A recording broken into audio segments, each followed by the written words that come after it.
Personal Power, Volume 9, Perceptive Power, or the Art of Observation, by William Walker Atkinson.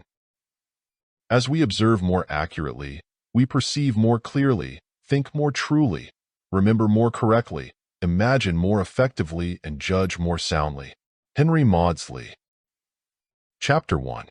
Your World of Experience. In this book, we shall direct your attention to a very important phase or form of your personal power.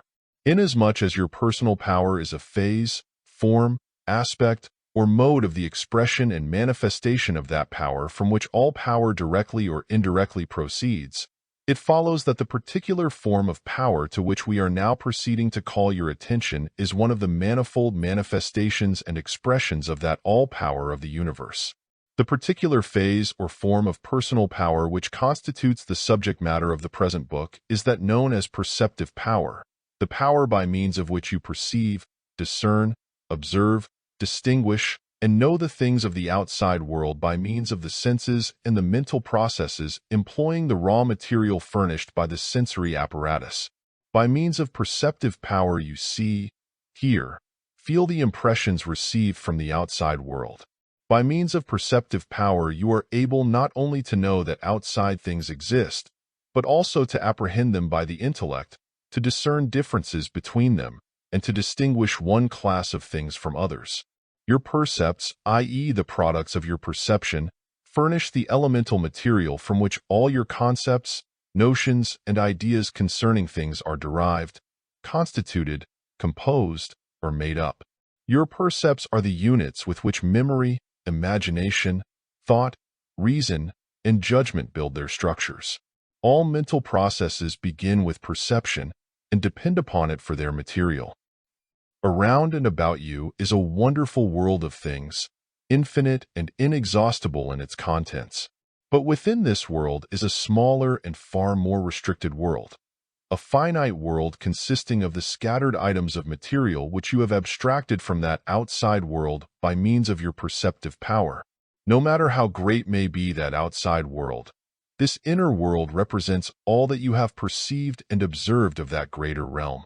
The size, the extent, the limits of that inner world are determined entirely by the degree of perceptive power which you have employed in the task of building up this little mental kingdom within yourself. You are its creator, its ruler, its architect, its builder, the maker of its boundaries.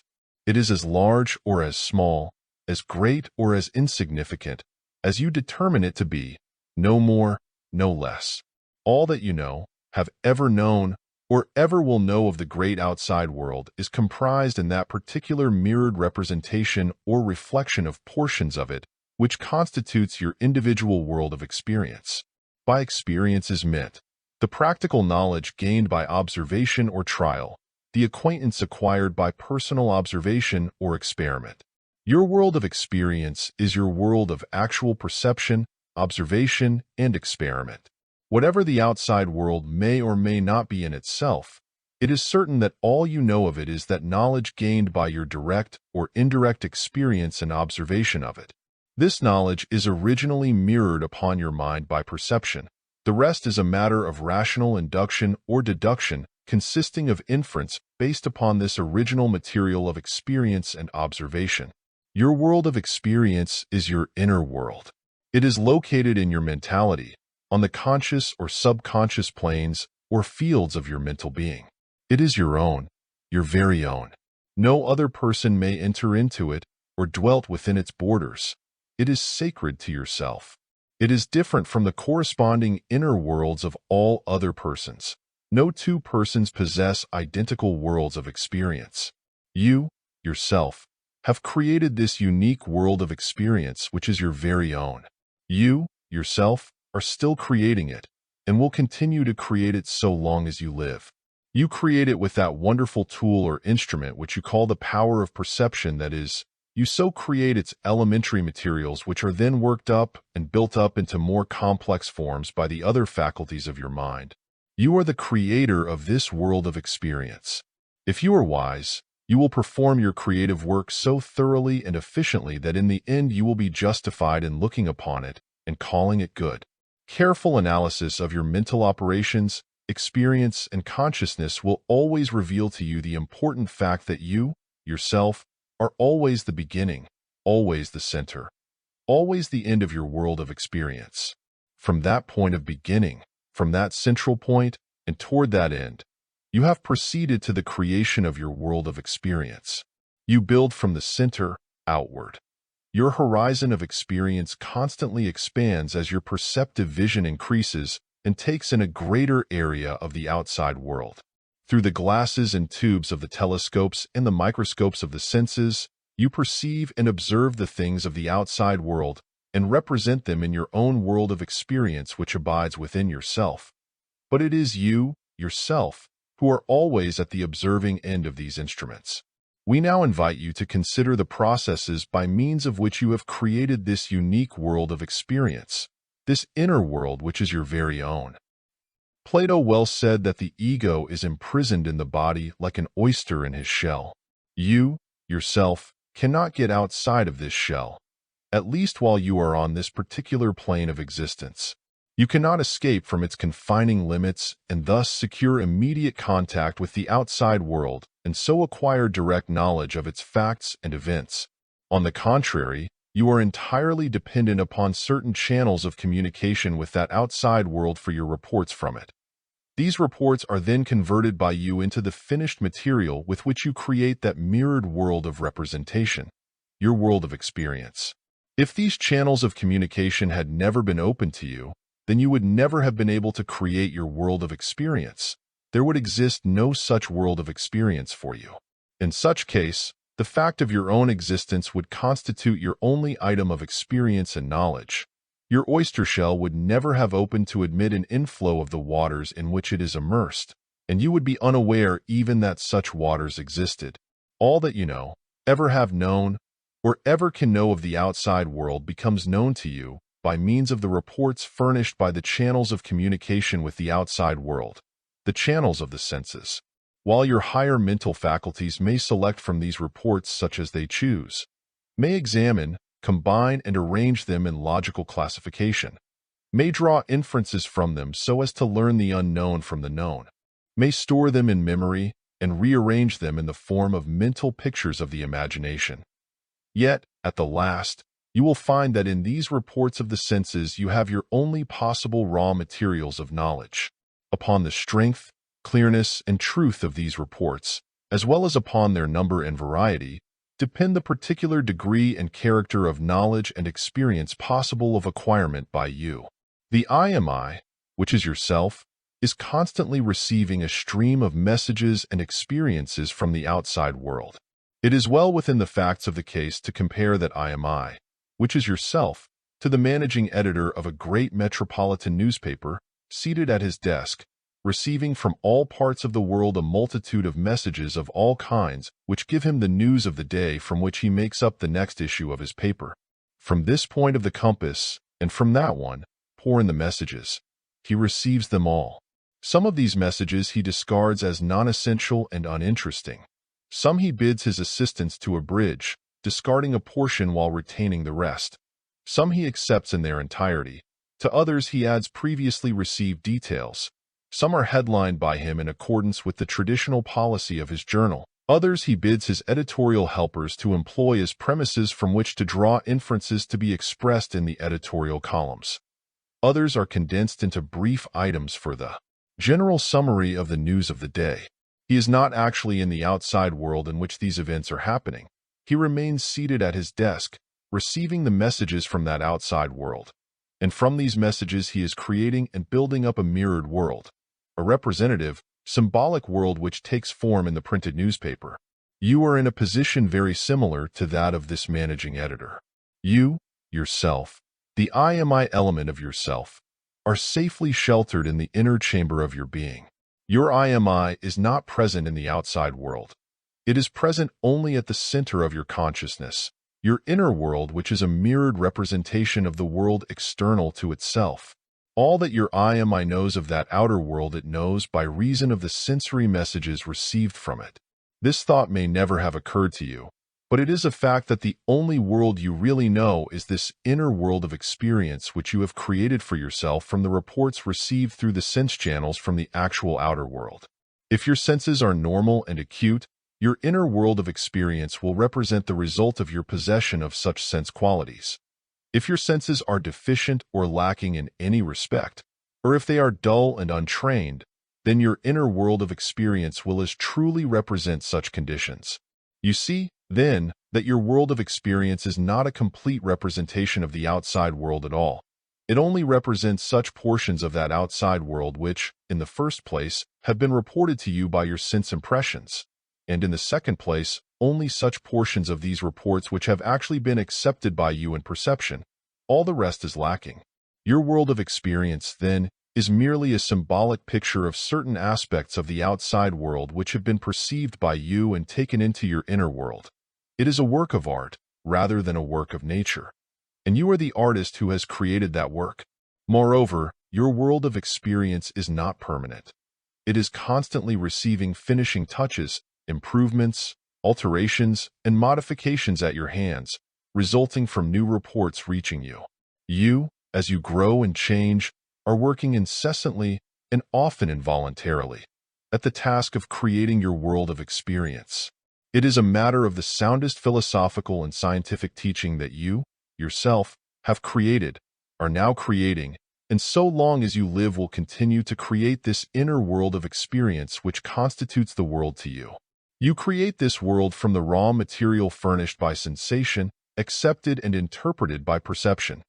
Your processes of classification, inference, induction, and deduction, and your creation of ideas, concepts, and mental images from these worked-up materials.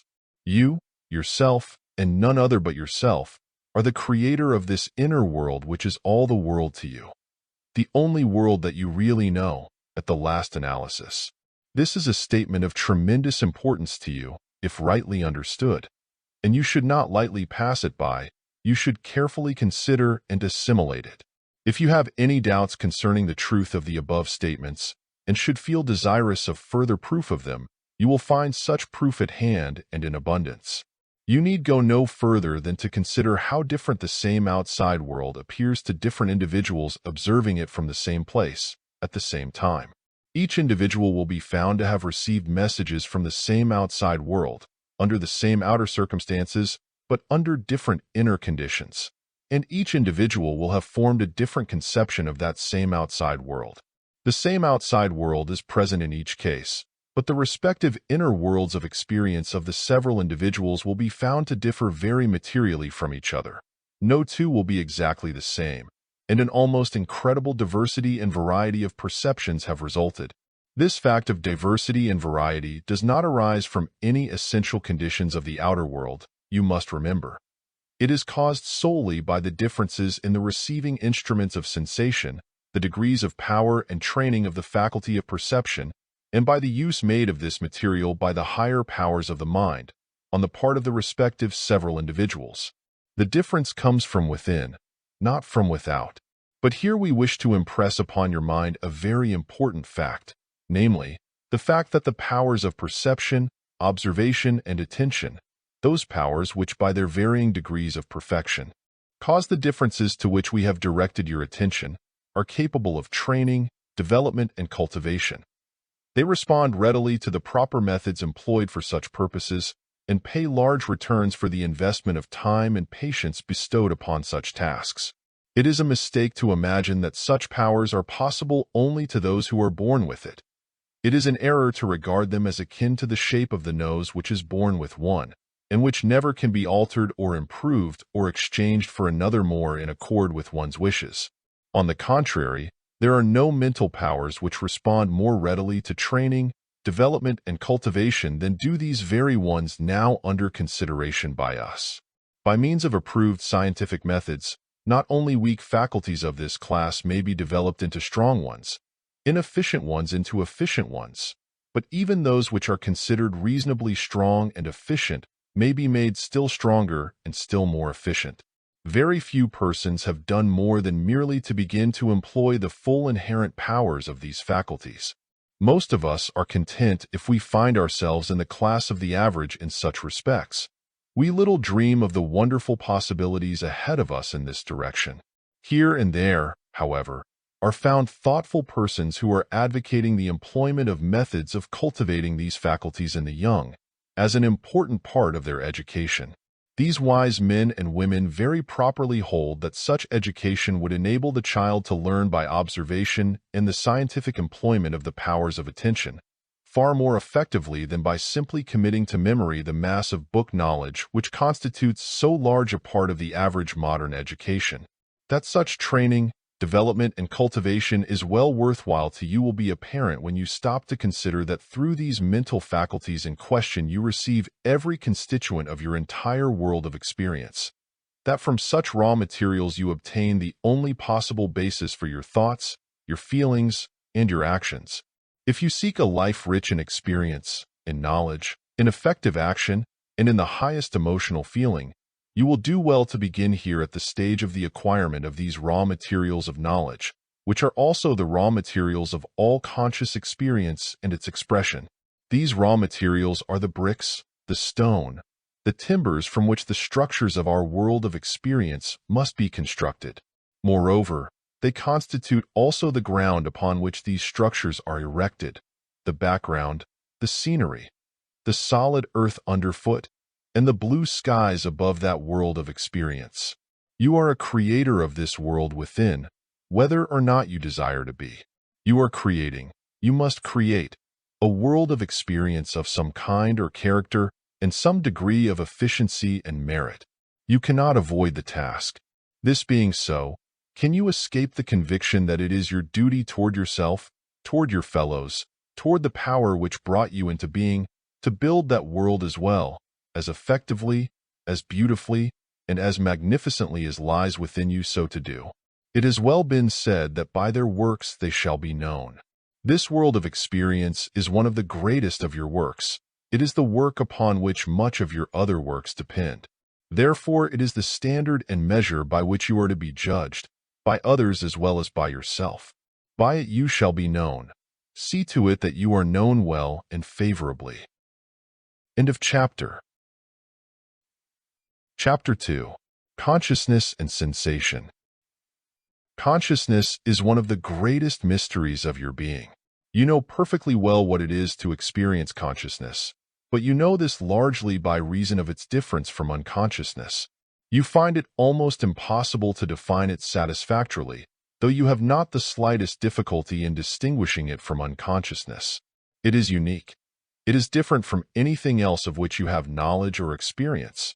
This because it is only by means of it that you have any knowledge or experience of anything else. There are no other terms synonymous with it. If you seek to define it at all, you must employ the terms of consciousness in order to attempt the definition.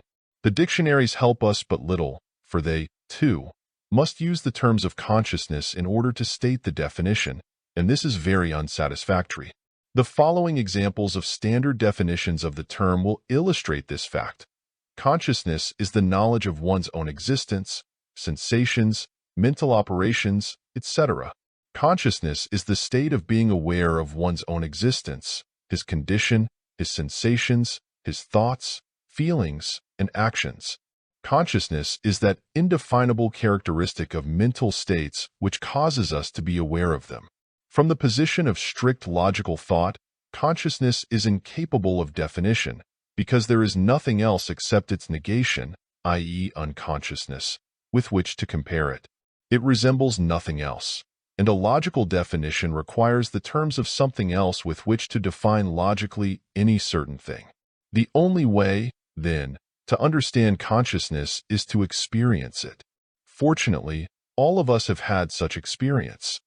Otherwise, we should never be able to understand what is meant by the term. The least objectionable term to employ in an attempt to define it, perhaps, is the term awareness. But, at the last, you perceive that you cannot be aware of anything unless you are conscious of it in at least some degree. When we pass from the realm of psychology to that of physiology, we are no more successful in our efforts to explain consciousness.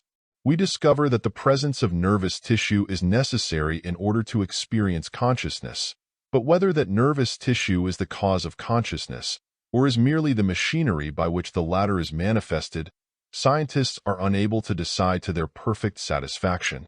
Even Huxley, with his giant intellect, was compelled to report that how it is that anything so remarkable as consciousness comes about by the result of irritating nervous tissue is just as unaccountable as the appearance of the genie when Aladdin rubbed his lamp. It is at least somewhat comforting to realize that one's own ignorance on this point is shared by even the greatest thinkers of past and present. It must not be supposed that you are conscious of every impression made upon your mind, of every sensation reaching you through the channels of the senses. Attention decides for you which of such reports from the outside world rise to the plane of consciousness, and to what degree, if any, they awaken your conscious perception of them. There are countless sensations reaching you through your sense organs of which you are not even dimly conscious, and which you do not perceive. Here attention performs its work of selection for you, it, itself, being influenced by other mental states. Attention is that wonderful mental power or faculty which may be described as either the focusing of consciousness, or else as detention in consciousness. Likewise, it is true that your mind is at no time conscious of all of its contents, its accumulated experiences. In fact, at any one time you are conscious of but a very small portion of the contents of your mind. The remainder slumbers quietly in the realms of the subconscious planes of your mental empire, from whence they may be called forth when needed by memory or imagination. As your world of experience enlarges, there is a constantly increasing store of these accumulated experiences placed for safe keeping in the subconscious regions of your mind. They are preserved there awaiting their recall into consciousness by the act of recollection or that of imagination. Finally, it is an error to suppose that you are directly conscious of the objects of the outside world. Your consciousness does not come in direct contact with those outside objects. You are conscious merely of certain mental states or conditions within you, which in turn have arisen by reason of the excitation of certain nervous tissue associated with your consciousing faculties, whatever these may be at the last. This excitation being caused by the sensory impulses which pass to the nervous tissues over the sensory nerves, the outer ends of which receive the impressions arising from their contact with outside forces. For instance, when you see the pages of this book, you are merely perceiving the existence of these mental states arising from the excitation of certain nervous tissue connected with your optic nerves. The optic nerves report the contact with certain vibrations of the light waves reflected from the surface of the page, and which thus carry the image, shadow, or picture of the printed page to the nervous tissue of the optical apparatus, just as they would carry them to the photographic plate or film in the camera. There is a distinction here, however, one which makes all the difference in the world. While both the photographic plate and the retina of your eye alike register the light waves and thus produce the image, picture, or shadow of the outside thing, nevertheless the photographic plate is unconscious of it. It has nothing with which to do the consciousing. On the contrary, your mind is conscious of it, for it has something which conscious and becomes aware of such reports. The photographic plate neither knows, nor knows that it knows. But your mind not only knows the report, but your I also knows that your mind knows. You not only know, but you know that you know. This is more than a play on words. It represents an important fact of conscious experience. That there is something in the outside world, the world external to our minds, we know. Even the quite clever metaphysical reasoning of certain extreme subjective idealists fails to shake our fundamental belief that something exists outside of our own mental world. But just what that something really is, philosophers inform us we shall never know. They tell us that we have nothing to know it with. All that we can directly know is our mental pictures, representations, or photographs of that something outside, which, as you have seen, are transmitted through our sense apparatus. Profound philosophers hold that not but an omniscient mind possibly can know the outside world in itself. What it is in itself equals that which it is known to be by and to such infinite mind. Our world of experience, then, is but the mind's symbolic representation of the something outside, of that universe as it is in itself, and as an omniscient mind does, or would, know it to be in its ultimate verity. At the best, our mental picture of it is but symbolic and approximate. Its degree of verity depends upon the effectiveness and efficiency of our mental photography, and this, in turn, depends upon the quality and efficient employment of our mental photographic apparatus. This has led certain schools of philosophy and psychology to assert as an axiom the following statement: the total content of consciousness is of sense origin. The higher activities of mind, as well as the lower, are results left by the impressions originally made upon the mind by external objects through sensations. Our sensations are our elementary modes of being conscious, our elementary elements of experience, which are conditioned upon some of our organs of sense. Psychology informs us that the redness of the brick, or of the rose, is not in those objects themselves, but is within ourselves. It says that the redness, as you call it, is a question of relation between your optic nerve and the light waves which it is unable to absorb. In a lesser light, the redness will be purple. At night, it will be black. A very little deviation from normal vision on your part, i.e. color blindness, would make it green. Ziehen speaks of the obvious error of former centuries, first refuted by Locke, though still shared by naive thought today, i.e. that the objects about us are colored, warm, cold, etc. The nervous apparatus selects only certain motions of matter or of ether, which they transform into that form of nerve excitation with which they are familiar. It is only this nerve excitation which we perceive as red, warm, or hard. Gordy says, the rotors and sounds and odors that seem to fill the scene before us are only mental facts, things which, like the joys and sorrows, the hopes and fears that make up our conscious life, exist in our own minds and nowhere else. When we follow in imagination the vibrations of air radiating from the singing birds in every direction, and the waves of light radiating from the leaves of the trees, we are forced to conclude that leaves, songs of birds, blossoms, flowers are only exciting causes of effects which appear in our conscious life as sensations. The colors and sounds that we think of in ordinary life, that thrust themselves upon our notice at every moment, are not the undulations of ether and vibrations of air, things that science has learned about only after centuries of investigation, but are the colors and sounds of experience, sensations. Before we began our investigations, we thought that the odors, sounds, and colors of which we have direct knowledge are physical facts external to the mind. But we have learned that these supposed physical facts are not physical facts at all. We must say either that the world of sounds and tastes and odors and colors is purely subjective in the sense of consisting of our own mental facts, or else that the conclusions reached by us are wrong. But we caution you here not to make the mistake common to many who fail to realize that a little learning is a dangerous thing, and who rush to the conclusion that the outside somethings have no existence whatever outside of our sensations concerning them. Even some brilliant philosophers have at times made this mistake. It has well been said of this extreme idealistic theory that though it has never been logically disproved, yet no one really has ever believed and acted upon it. Even the metaphysicians asserting that the world is our dream have failed to act upon that hypothesis. Something in us tells us that something is there. Reason asserts itself.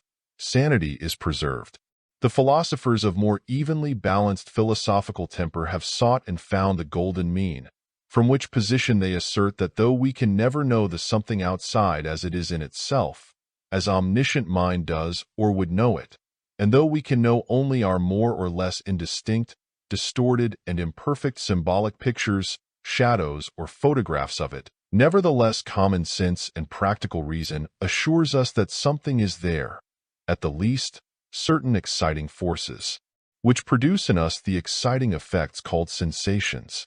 In steering clear of the Scylla of the naive beliefs of the man on the street, who holds that the substance of our sensations is in the things themselves rather than in us, we must be equally careful to avoid the Charybdis of those schools of subjective idealism which go so far as to hold that the things themselves have no existence in themselves, but exist solely in our minds. Here, as elsewhere, beware of the extremes. Seek the middle channel, the middle of the road. Strive to attain and maintain the golden mean. Something is there, and we are conscious of it, though our consciousness is indirect. The senses you have seen that in the reports of sensation you have the raw material of knowledge. Sensation is an elementary state of consciousness resulting from nerve action. As you have seen, when the retina is stimulated by light, the irritation is carried by the optic nerve to the nervous tissue of the brain. Excitation of that tissue arises, consciousness results, and sensation occurs. You also have seen that just why this happens is unknown to mankind. But this is how it happens. The same rule also applies to sensations arising from the senses of hearing, taste, smell, or touch, from any or all of the phases of the elementary sense of feeling. For, know you, that all the senses are but modifications of the original sense of feeling. It is probable that you do not as yet fully realize the tremendous importance of the senses to you in the creation of your world of experience, or how dependent you are upon these sense reports from that outside world which the eye cannot contact directly or without the intermediary of the sensory nervous system. Perhaps you will appreciate this fact more fully if you will try to imagine what your consciousness would be had you been born without any of the five senses. Make the experiment. Give your imagination a little exercise. The use of your imagination in this way will reveal to you the fact that even if you had been born with the most perfectly formed brain, composed of the finest grade of brain matter, and with the advantages of the best mental inheritance in the way of natural capacity for mental activity, you would be absolutely devoid of any conscious world of experience had all the natural and normal inlets of the senses remained closed by reason of physical imperfection. In such case, your mind would remain as dormant as a seed buried in soil unfitted to produce its germination. You would be cut off from all that communication with the outer world from which all of your original experiences must come, and from which you receive all the knowledge which constitutes your world of experience. You would not know, nor could you know, anything whatsoever concerning what exists in that outer world, or what events are occurring there. Your only knowledge would be that of your self-existence, and even that you would not be able to express in words or in the symbols of thought. Professor R. P. Halleck has strikingly pictured the condition of a person born with this frightful handicap as follows. Suppose a child of intelligent parents were ushered into the world without a nerve leading from his otherwise perfect brain to any portion of his body, with no optic nerve to transmit the glorious sensations from the eye, no auditory nerve to convey the touch of a hand, no olfactory nerve to rouse the brain with the delicate aroma from the orchards and the wild flowers in spring, no gustatory, thermal, or muscular nerves. Could such a child live? As the years rolled on, the books of Shakespeare and of Milton would be opened in vain before the child's eyes. The wisest men might talk to him with utmost eloquence, all to no purpose. Nature could not whisper one of her inspiring truths into his deaf ear, could not light up that dark mind with a picture of the rainbow or of a human face.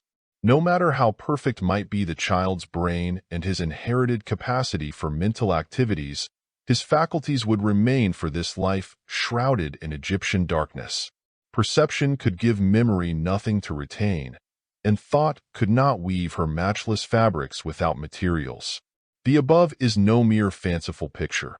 On the contrary, it is a statement of the position of science and philosophy concerning the dependence of the mind upon the avenues of sensation for the materials of the higher and more complex mental processes. The mind is as much dependent upon the material of sensations for its sustenance, as is the body dependent upon food for its nourishment. Both mind and body require for their respective activities the material from the outside world. This supplied, both mind and body are able to convert, transform, and transmute this material into more complex forms of activity and substance.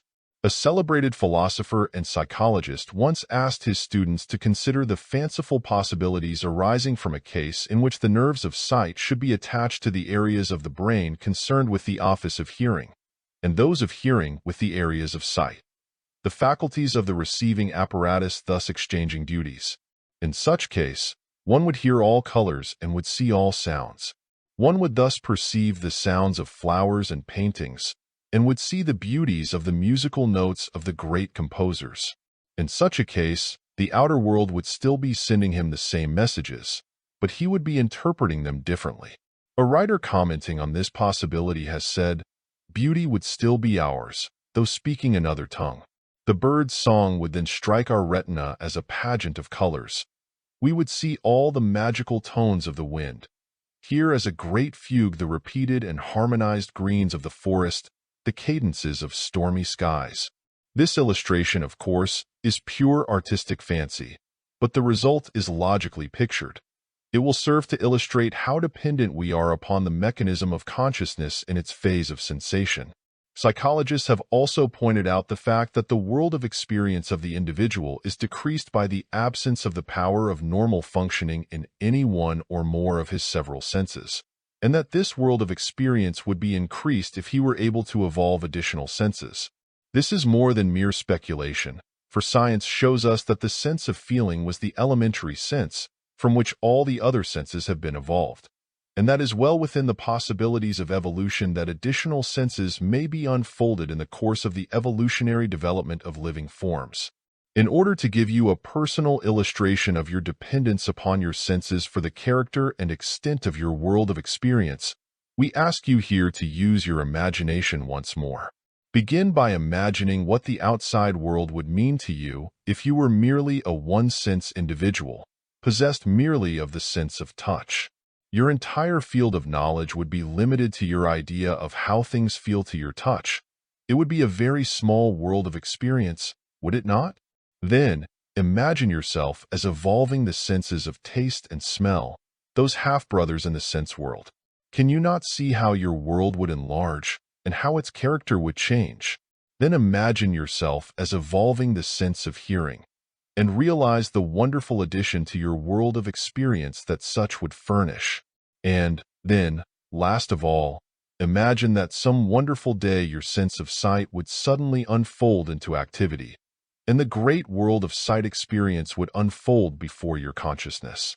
Can you not see by this how materially your world of experience depends upon sensation, how each new sense adds to it, and each lacking sense detracts and subtracts from it? Your imagination employed in this flight has taught you a valuable lesson and a true one. In the same way, you will see that the possession of an additional sense, a sense as yet not evolved by man, would enable you to know the world in an entirely new way. There are undoubtedly properties in material objects of which you remain in total ignorance solely by reason of the absence of appropriate senses through which to become aware of them. Even as it is, you are able to hear only a small portion of the vibrations of sound, or to see only a small portion of the waves of light. Instruments invented by science are able to catch and record sound waves and light waves which your senses fail to register. Only a very small proportion of the outer world is really revealed to you through your senses. This because of the fact that your sense instruments are not capable of registering them. A further evolution of your senses would enable you to become aware of an entirely new world of things which exists on all sides of you, but which form no part of your inner world of experience. The microscope, the telescope, and other optical instruments show what your normal sight would perceive were your optical mechanism of a higher order. Delicate apparatus reveals sounds which your normal hearing would perceive were your auditory organs of a finer order. Delicate photographic plates register light waves which your eyes perceive not, but which would become apparent to you were your optical mechanism more perfect. These supplementary senses, as these scientific appliances have been called, reveal to you the presence of objects and qualities of objects which are unknown to you when you depend upon your normal sense organs. Moreover, certain of the lower animals have a higher development of certain senses than has man. In fact, some careful thinkers even believe that certain of the lower animals possess senses lacking in man. The far-seeing eye of the eagle and the hawk perceive distant objects invisible to man. Most of the lower animals have preserved that fine and delicate sense of smell which man has lost by disuse in the course of his rise to civilization, and some of the insects undoubtedly hear sounds below the register of the human ear. An additional sense undoubtedly would open up a new world to you. Fancy the result of the development in you of a new sense which would register the waves of electricity or magnetism. In such case, you would be able to see or hear what is going on at great distances, even on the other side of the globe. Fancy may even picture you possessed of a sense, enabling you to become aware of the waves of wireless telegraphy. A sense capable of registering the X-ray waves would enable you to see through a stone wall and to perceive what is going on inside of a brick house or on the other side of a closed door. A similar extension of your sense of sight might enable you to see what is happening on Mars, or to perceive the life of the microscopic world in the drop of water. If you had appropriate sense instruments, you might even catch the vibrations of the thought activities of others. A telepathic sense certainly would be most interesting and instructive.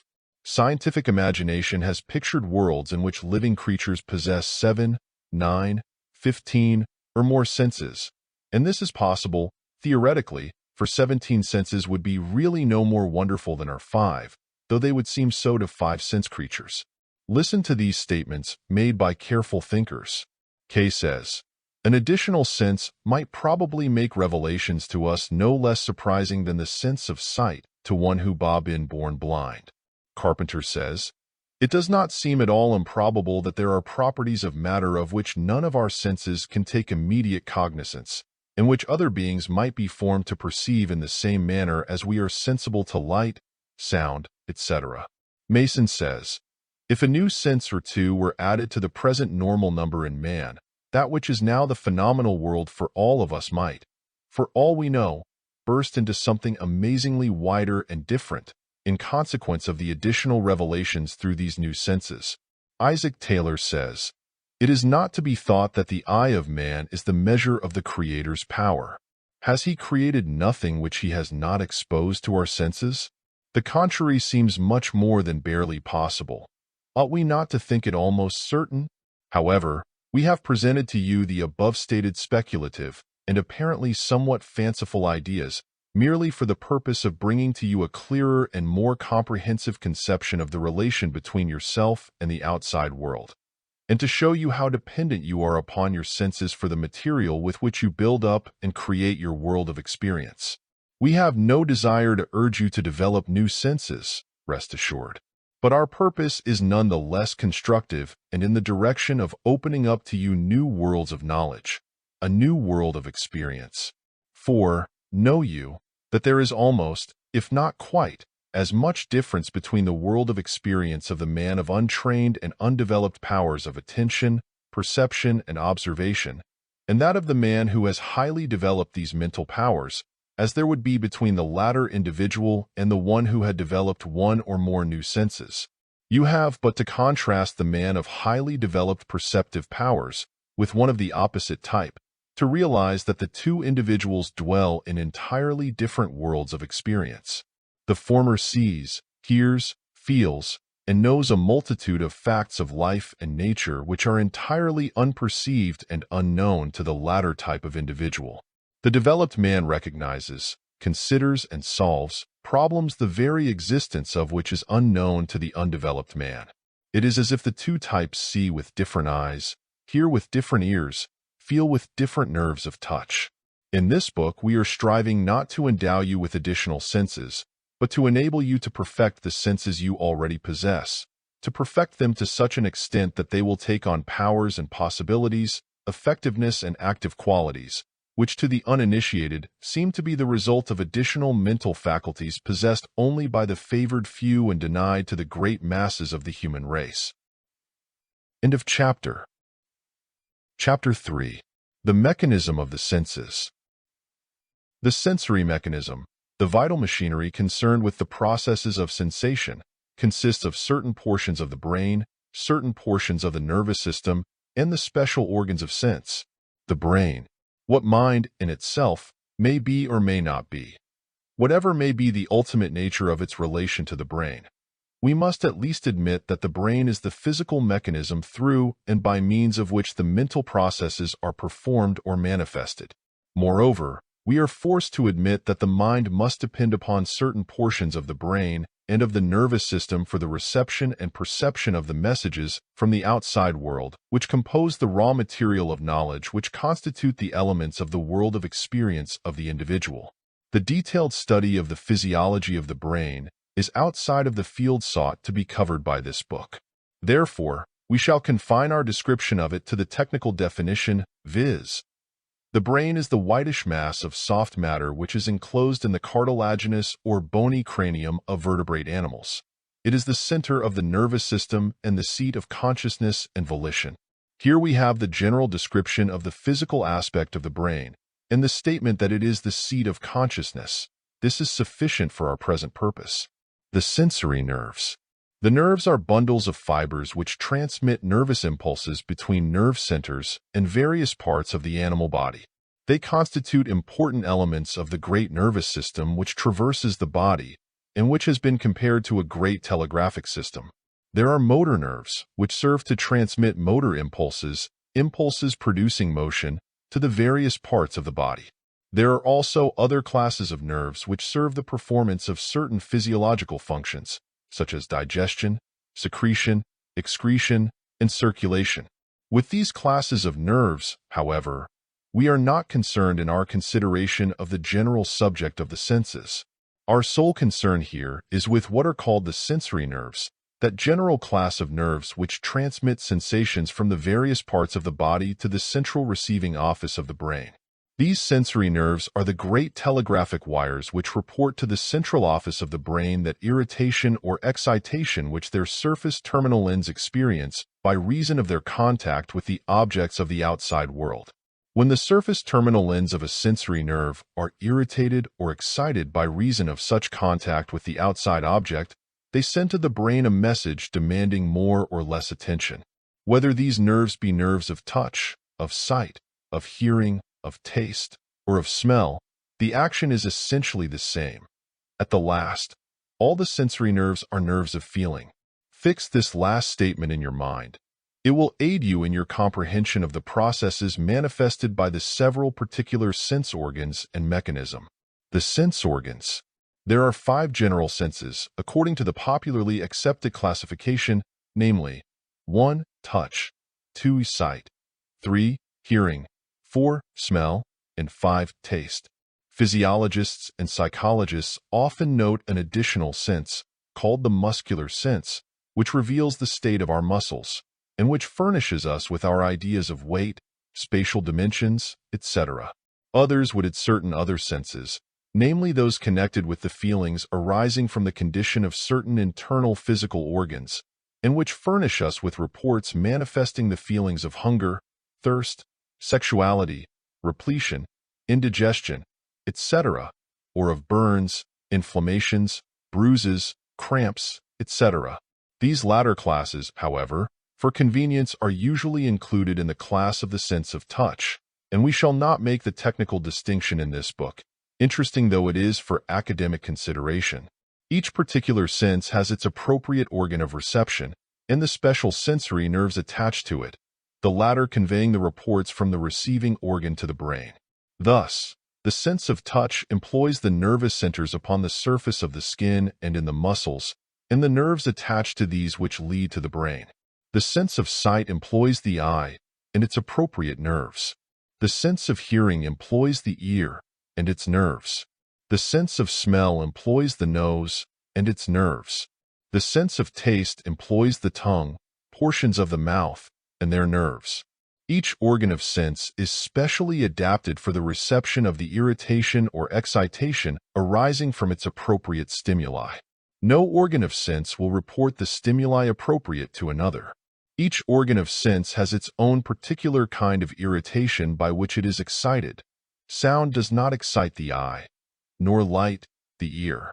Each sense organ functions only in its own special field. Each and every sensation involves 1. An external stimulus which, coming in contact with the sense organ, serves to irritate or excite the latter. 2. A physical organ which receives the irritation or excitation caused by contact with the external object and transmits it to the brain by means of the connecting nerves. 3. The connecting nerves which serve to transmit the irritating or exciting message from the sense organ to the brain center concerned with the latter. 4. The brain center, concerned with the sense organ, and which receives the message from the latter carried by the sensory nerves. And 5. The mental impression, or state of perceptive consciousness, which arises from the physical impression, and which is the representation of the latter on the mental plane. A sensation, then, is seen to consist of 1. A physical condition of change arising from contact with an external object, this condition of change involving the sense organ, the transmitting nerves, and the brain, and 2. The mental impression or state of perceptive consciousness resulting from the physical change or condition. In short, a completed sensation is perceived to be a mental representation of an external fact by which it is produced, or a mental representation which is the internal sign of an external fact exciting it. It should be noted here that one may have a partial sensation, caused by the action of the imagination, in which there is no external object involved. Likewise, the external object may produce the physical irritation and excitement, and the resulting message to the brain, but if the attention of the mind is strongly directed elsewhere, the mental state or impression will not be produced. But in all cases of complete and full sensation, both the physical and the mental elements must be involved.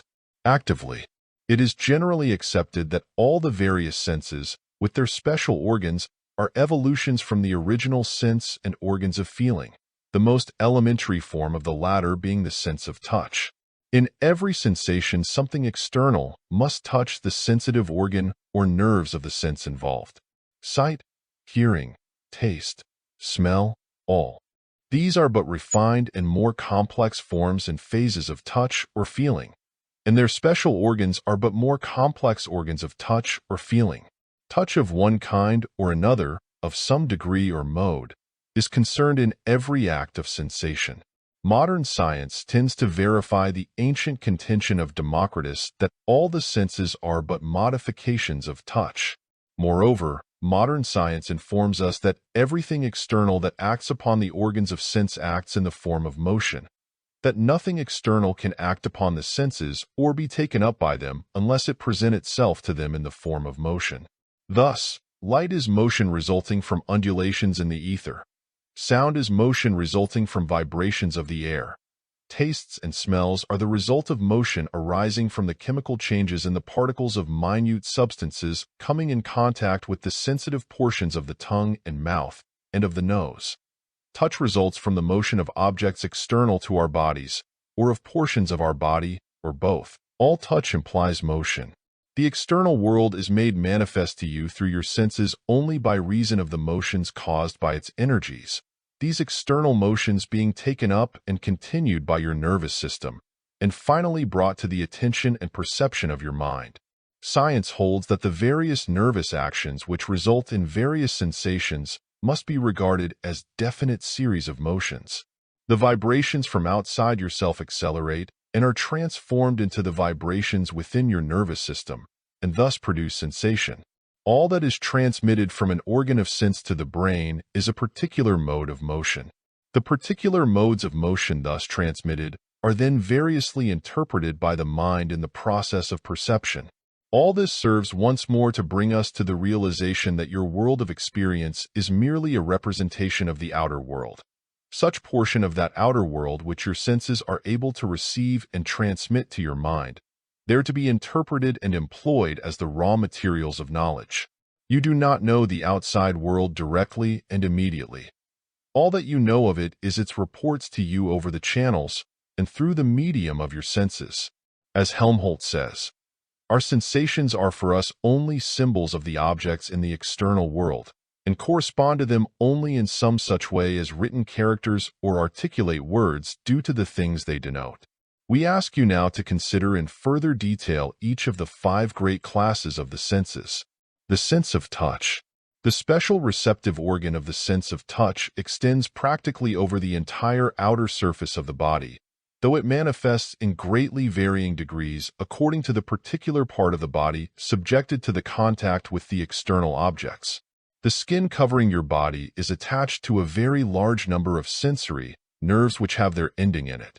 When these nerve ends come in contact with an external object, they become irritated and excited, and report the degree and character of such contact to your brain, employing for the transmission the entire length of the connecting nerves.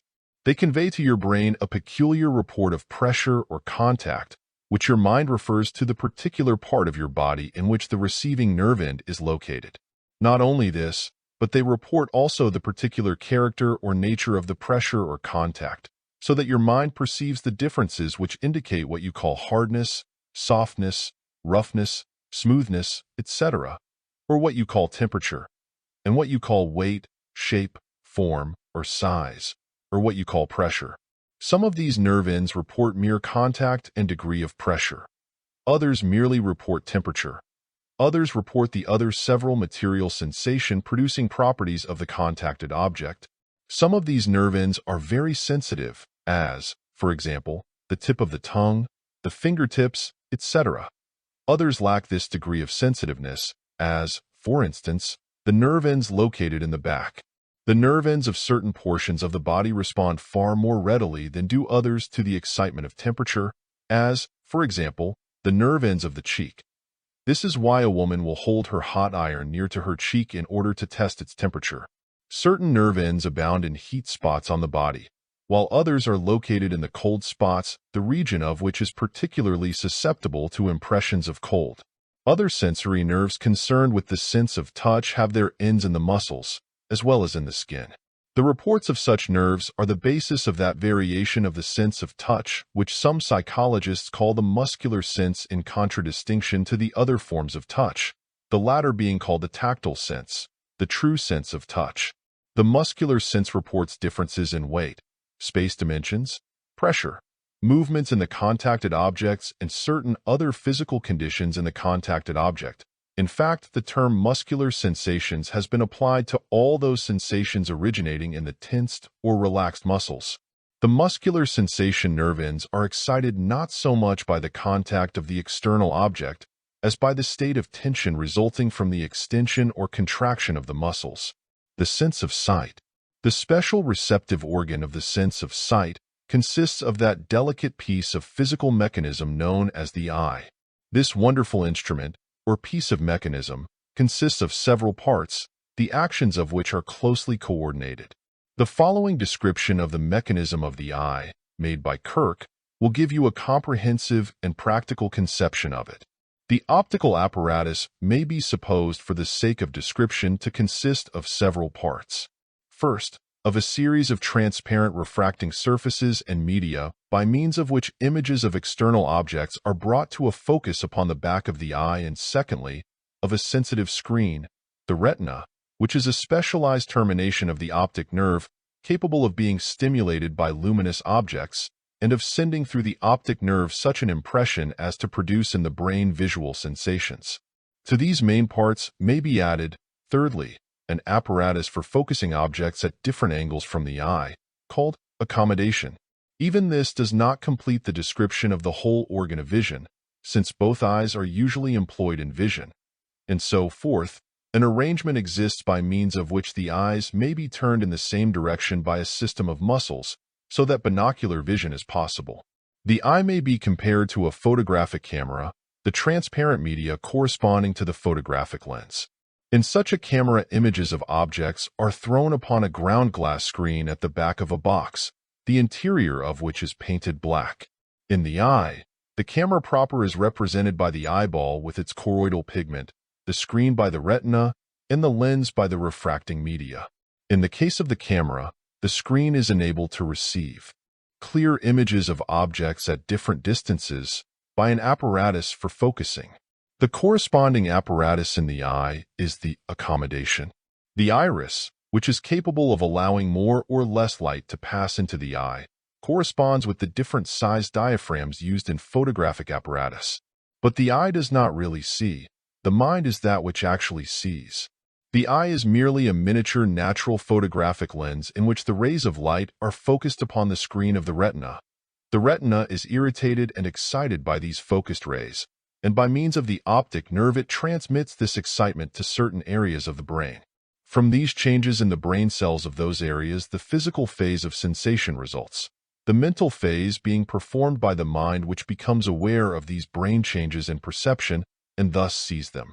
Seeing, at the last, is a mental process, but the physical optical apparatus is required in order that the mind may perform it. The sense of hearing. The special receptive organ of the sense of hearing is that delicate piece of physical mechanism known as the ear. The front portion of the internal ear is a labyrinthine cavity, consisting of intricate windings manifesting accurate scientific principles and mechanical arrangement. This cavity is so constructed that it may most effectively convey to the back portion of the internal ear the sound waves reaching it from the external world. These sound waves are vibrations of the air set in motion by some physical activity or change. In the inner part of the ear, at the back of this cavity, there is located the tympanum, or eardrum, which receives the focused sound waves from the cavity, and which thereupon intensifies and adapts them according to scientific mechanical principles. These intensified and adapted sound vibrations are taken up by the ends of the auditory nerve, the excitation of the latter being then transmitted over the length of the auditory nerve to the brain. The mind then becomes consciously aware of the excitement of the auditory nerve, and thus hears the sound. The mind becomes conscious of and perceives and interprets those qualities and properties of sound which we know as 1. Pitch, consisting of the comparative number of vibrations. 2. Intensity, or the comparative volume or quantity of the vibrations. 3. Quality, or the special character or nature of the vibrations arising from the character of the agent producing the sound. And 4. Relation, or the comparative degree of harmony or discord, music or noise, resulting from the vibrations. The range of the sense of hearing is limited in human beings to a very narrow scale. There are many sound vibrations which are either too low or too high for us to hear and know, but which are registered by special scientific instruments designed for the purpose. The sense of smell. The special receptive organ of the sense of smell is that more or less efficient piece of physical mechanism known as the nose. The nostrils, or the external openings of the nose, admit the passage of minute portions of material objects, such as gaseous matter, or very small particles of solid matter. The admitted particles, however, consisting principally of tenuous gases thrown off from solid matter or fluids.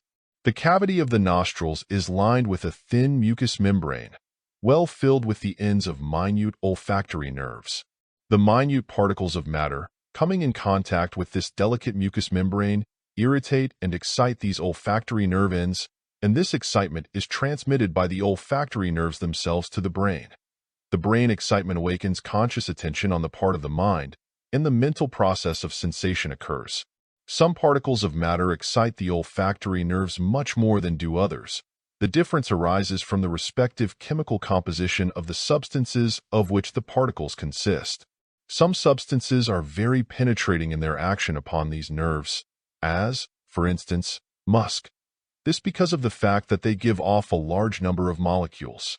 Other substances possess a strong property of irritation in their action upon these nerves, as, for instance, ammonia. This because of some chemical property strongly affecting the olfactory nerves. The sense of smell is very active and efficient in the lower animals, and in primitive man. In civilized man, however, the sense is believed to have become partially atrophied from disuse resulting from lack of necessity. The sense of taste. The special receptive organ of the sense of taste is that very efficient piece of physical machinery known as the tongue. Certain portions of the mouth also serve as receptive organs of taste. The tongue contains certain tiny cells called taste buds. These are connected with the gustatory nerves, which in turn lead to the brain. When soluble material substances are taken into the mouth, the chemical action of their constituents, coming in contact with the taste buds, sets up an irritation or excitement in the nerve ends connected with them. This excitement is transmitted over the gustatory nerves to the brain. They're producing an excitement of which the mind becomes conscious by attention. Taste has been classified by some as follows: 1. Bitter, 2. Sweet, 3. Sour, 4. Salty, 5. Alkaline, 6. Hot, as in the case of pepper, mustard, horseradish, etc., and 7. Acrid, i.e. bitter and hot combined. Much that we call taste really is smell, there being a close connection and relation between the physical organs and processes of these two respective senses. When your sense of smell is affected by a bad cold, catarrh, or similar condition, you will discover that your sense of taste is seemingly affected. This because of the close relation above noted. Some psychologists hold that other features usually attributed to the sense of taste really are incidents of the sense of touch. Hofting, noting this fact, says, "The pleasantness of many sorts of food, e.g. jelly, is certainly derived from their effect upon the delicate skin of the palate, and is therefore much more a question of touch than of taste." The Shah of Persia, visiting in England, is said to have reproached Europeans for their use of forks, saying, "You do not know that the sense of taste begins with the fingertips." Development of the senses. That the senses may be developed, cultivated, and trained to a marvelous degree is a fact known to all practical psychologists. We shall give you specific instances and methods when we consider the subjects of attention, perception, and observation. But it must always be remembered by you that such training and development is mental and not physical. It is the mind, and not the body, which senses at the last. The sense instruments must be there, it is true, but they serve merely as instruments, and are never by any chance the real that which experiences sensation, or that which directs it. Training and development of the senses really is training and development of the power of consciousing by the direct action of the I am I, which is yourself.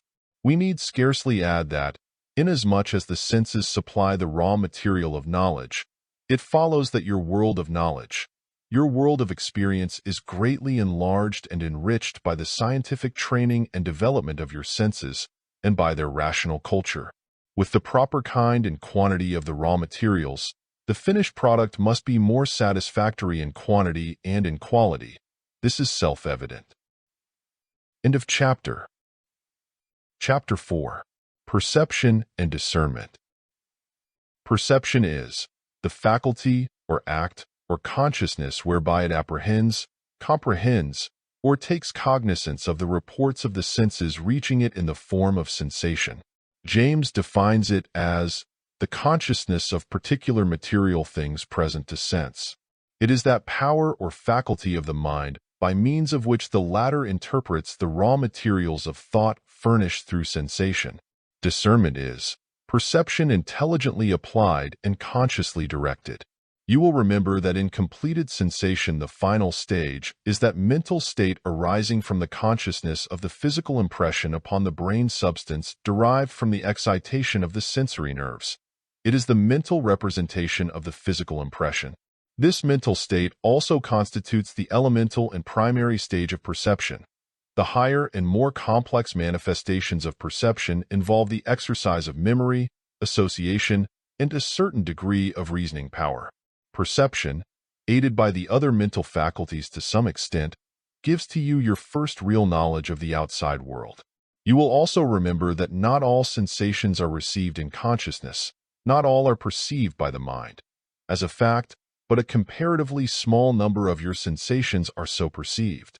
Moreover, in simple perception there is but a comparatively slight apprehension or cognizance, but a slight knowing of the object perceived. It is only when voluntary attention begins more actively to manifest its powers that your real knowing actually begins. While perception depends upon the senses for its raw materials, it relies for its fuller manifestation upon thought in some degree or form. Perception, then, may be regarded as the thought arising from the feeling of sensation. Sensation is feeling. Perception is the beginning of thought. Sensation brings to you the feeling of the things of the outside world. Perception interprets this feeling by identifying it with the outside thing arousing the feeling and referring it to that outside thing. From perception, all of your higher mental states arise. The processes of perception are as follows.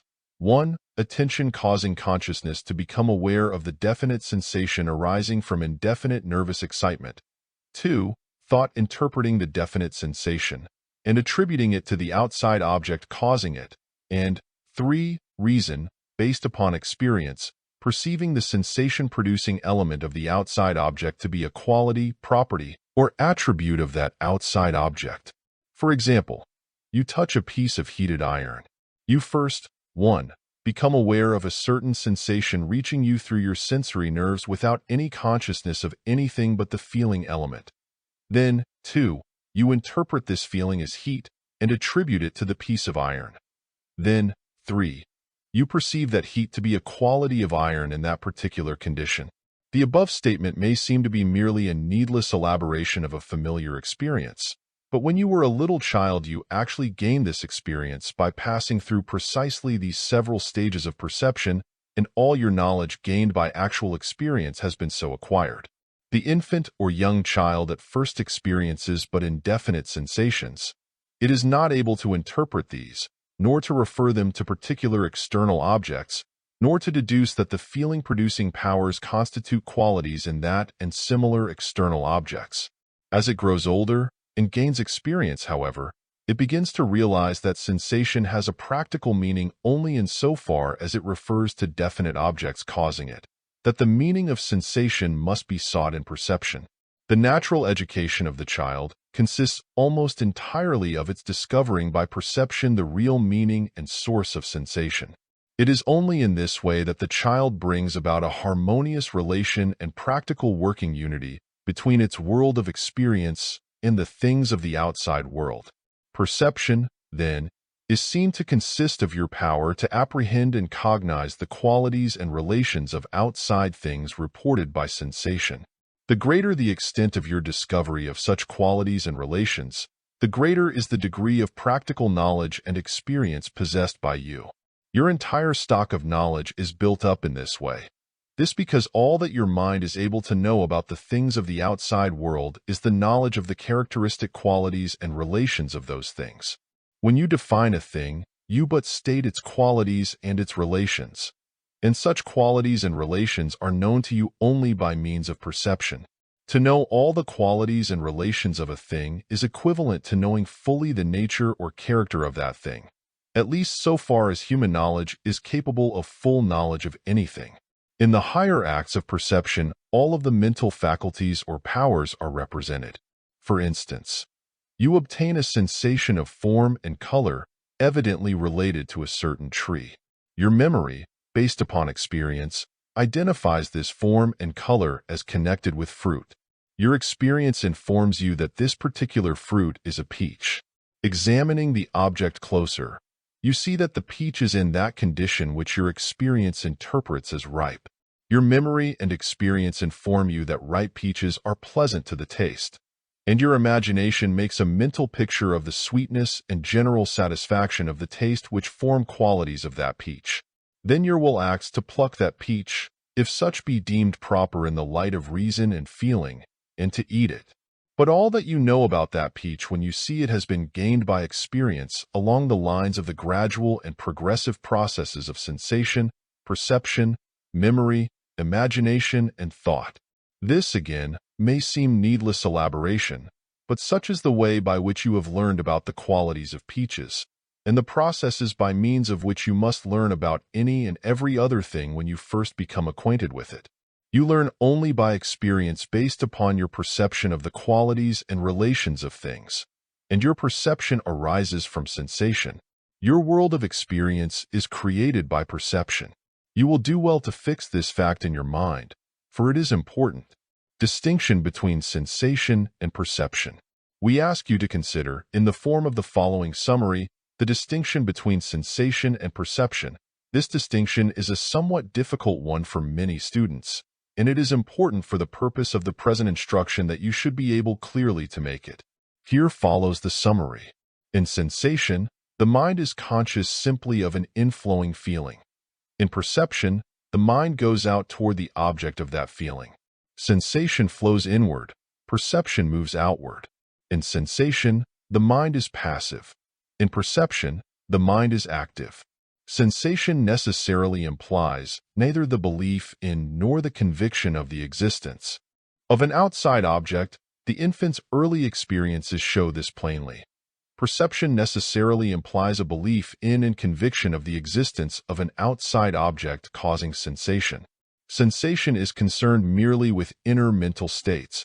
Perception involves also the recognition of outer things. Sensation requires merely consciousness. Perception requires thought directed toward an outside object. Sensation knows only the inner feeling giving rise to it. Perception knows also the outside thing which causes the inner feeling. Perception is a power of the mind, not of the physical senses. It is capable of an almost incredible degree of training, cultivation, and development. There are certain laws governing its development and training. It is possible for you to train and develop your powers of perception to such a degree that you may become a veritable master of perception. If your ambition does not reach such heights, you may at least develop and train your powers of perception to such a degree and extent that you will double or treble your efficiency in your chosen field of endeavor, and also fit yourself for still higher planes of work in the world. You, yourself, are the creator of your world of experience, and you create it largely by means of your powers of perception. It is for you to decide just what you wish to create. Your action upon that decision will perform the creative work. In order that you may realize the full possibilities of the development of the powers of perception along the lines of each of the several senses, we call your attention to the following scientific statements of examples and instances of cases in which certain individuals have developed such powers far beyond that of the average person. Such individuals were not possessed of abnormal senses or sense organs. Their sense organs were probably no more efficient than are yours, but their mental powers of perception had been so trained and developed as to cause them to appear to be gifted with abnormal powers. Visual perception. The mental power of perception of the impressions received through the sense of sight is capable of extraordinary improvement by training.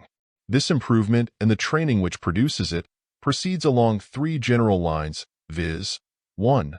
The line of increased quickness and readiness in the visual perception of general or special objects. 2. The line of increased capacity for discerning and perceiving minute objects which ordinarily escape visual observation. And 3. The line of increased powers of discriminating and perceiving the subtle and slight differences of form, size, color, and general composition or arrangement of parts in the objects observed. It should be noted in passing that one may train his visual perception along any one of these three lines and attain great efficiency in it, yet with but comparatively little improvement in the other two lines. As examples of trained visual perception along the above-mentioned lines, the following instances will serve to illustrate the principle.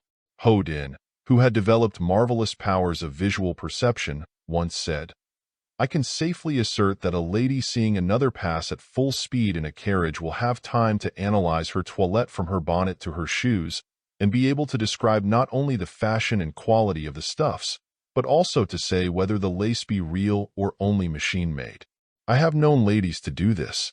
Ho Din, himself, acquired by practice and self-training the faculty of being able to pass rapidly before a shop window, bestowing but one full glance upon its contents, and then, when out of sight of the window, correctly to call off or write down a complete list of the window's contents, including even the merest trifles there displayed.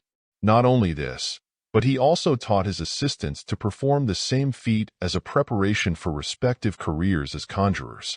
Celebrated artists have won wagers by painting satisfactory portraits of persons upon whom they had bestowed but a single though comprehensive glance. Noted scholars have acquired by practice the art of reading long sentences, paragraphs, or portions of printed pages at a single glance. In fact, many students are able to read a whole line of a printed column at a glance, after but slight practice. Professor Porter, once president of Yale, is said to have been able to read at a single, quick glance, a quarter and sometimes a half page of an ordinary textbook. Instances of similar proficiency are far from uncommon. Book reviewers frequently are able to catch the spirit of a book and to obtain a very comprehensive idea of its contents by rapidly turning its pages and skimming through it, stopping only here and there when some particularly attractive passage presents itself. Others frequently handling books acquire a similar proficiency. Large department stores employ skilled observers to report the special features displayed in the business establishments of their rivals in trade. These observers promenade leisurely through the aisles and corridors of the rival establishments, carefully noting the details of the articles of merchandise there displayed, or the arrangement of the goods, or other points concerning which their employers desire information. They frequently attain wonderful proficiency along these lines. Some of them are renowned for their almost photographic powers of perception. Milliners and celebrated dressmakers are very careful not to subject their advanced styles and models to even the casual inspection of strangers, since these visitors often turn out to be the trained observers employed by others in the same lines of business. Along the same general lines are the activities of the spies sent out by professional thieves to discover and report the details of the premises which have been selected as the scene of future burglaries. Disguised as beggars, peddlers, telegraph messengers, errand boys, telephone inspectors, electric light repairers, etc., these spies gain access to the premises. Once in a house or a room, the spy glances hastily around, carefully noting the location of the doors, windows, locks, receptacles, stairways, etc., from which observations a map is afterward drawn to be used by the professional burglars or sneak thieves. Military spies often attain wonderful proficiency along these lines. A single glance frequently suffices to give them a comprehensive and detailed idea and mental picture of important military preparations and plans. Along the second lines of visual perception, we find scientists and special workers in certain trades who have attained great efficiency in the direction of perceiving minute objects which escape the perceptive attention of the ordinary persons. Watchmakers possess this faculty. Makers of delicate scientific instruments likewise have acquired the faculty of distinguishing minute objects and parts of things. Microscopists by practice develop the power of perceiving very minute objects and their details, where untrained observers gazing through the same lens perceive merely a tiny speck or minute blur. The magnifying instrument increases the strength of the minute physical impression, but it requires the trained observer's mental power of perception to perceive and to know that impression made upon his brain tissue. Along the third lines of visual perception, we have many instances of the wonderful efficiency of trained observers who are able to perceive and to discriminate between the subtle and slight differences in the form, size, color, and general composition or arrangement of parts in the objects under observation by them.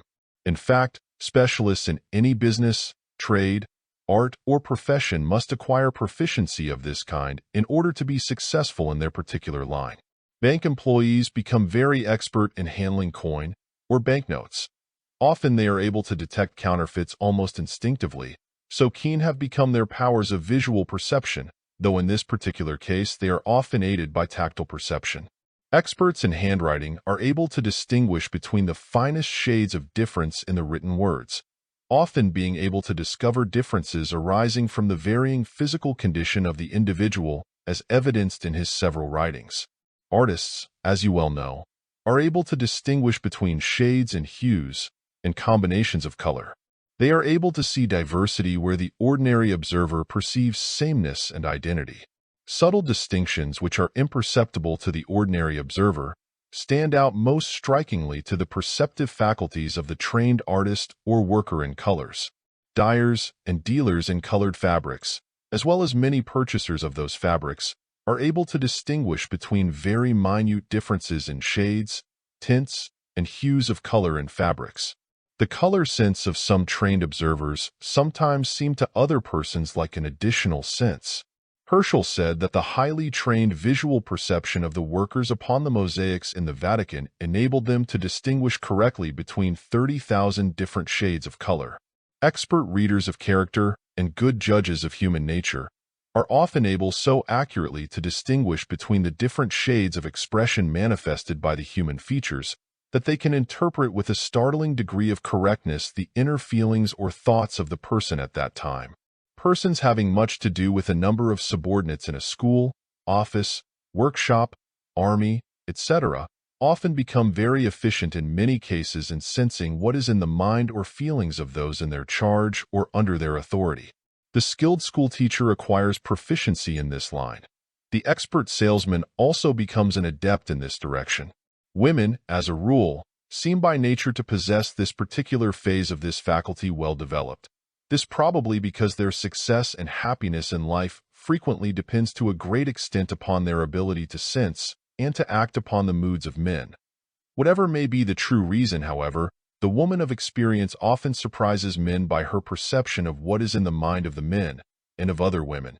We may like to call this intuition, but more often it is merely the result of an unconsciously developed power of accurate visual perception along these particular lines.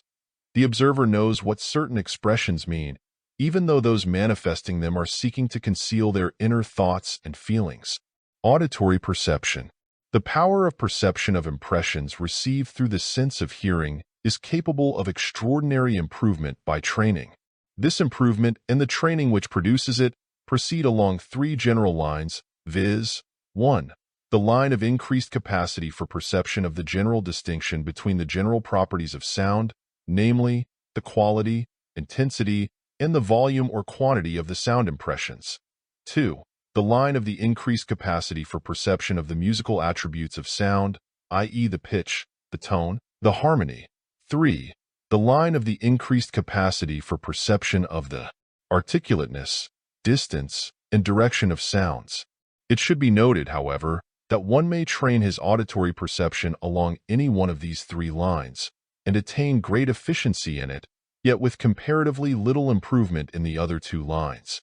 Physiologists and psychologists have made the interesting discovery that in the case of many persons who are supposed to be slightly deaf or somewhat hard of hearing, there exists no physical deficiency whatever. The organs and mechanism of hearing are normal in many of such cases. The explanation of this apparent paradox is found in the fact that such persons have failed to develop normally the perceptive powers of that part of the mind which is concerned in auditory perception. In short, such persons are deficient in the power of attending to the sounds reaching them through their ears, and in the faculty of interpreting or understanding them, of perceiving them mentally. It is gratifying to be able to state that such cases are usually capable of being cured of their deafness under the proper methods of awakening the attention and of training the auditory perception. In this connection, it is interesting to note the cases of persons who seem to be deficient in hearing ordinary conversation, but who will very quickly and distinctly hear even the slightest whisper of the voices of persons who are discussing the careless hearer, i.e. making personal remarks concerning him or her. Here we have a familiar example of the result of the failure to employ attention and the marked improvement when attention is actually employed.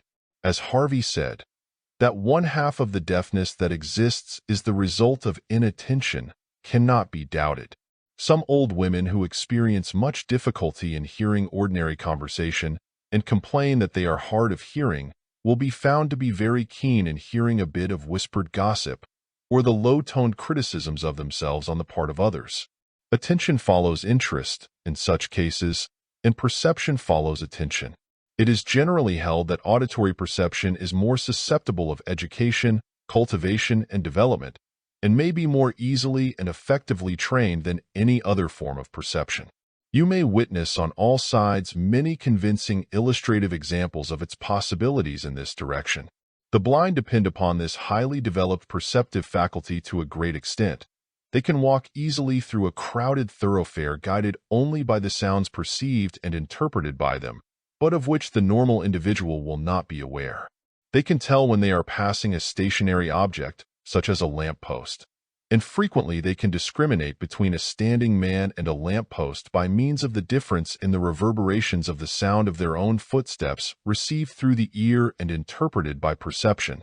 They readily distinguish between the respective rumbles of the different streetcars and can inform you to what particular car line the passing car belongs.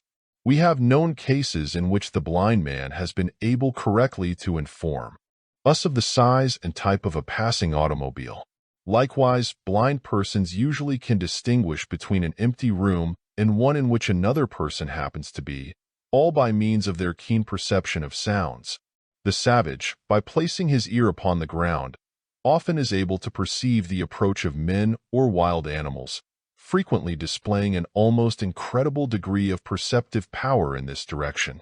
The director of a large orchestra usually can detect even the slightest failure or mistake in time or tune on the part of one of the many instruments under his direction, and to point unerringly to the guilty performer. Skilled musicians will perceive and shudder at slight inharmonies or similar imperfections occurring during the rendition of some complicated and technical number by a large orchestra, while others are totally unaware of any such occurrence. There are persons who truthfully may be said never to forget a voice once heard, even though years have elapsed. We have known persons who could pick out the sound of a particular footstep from among many others echoing along the corridor of a large building. It is said that a mother sheep can distinguish the bleat of her own lamb from that of scores of other lambs in the flock. Young animals usually can unerringly recognize the sound of the voice of the mother.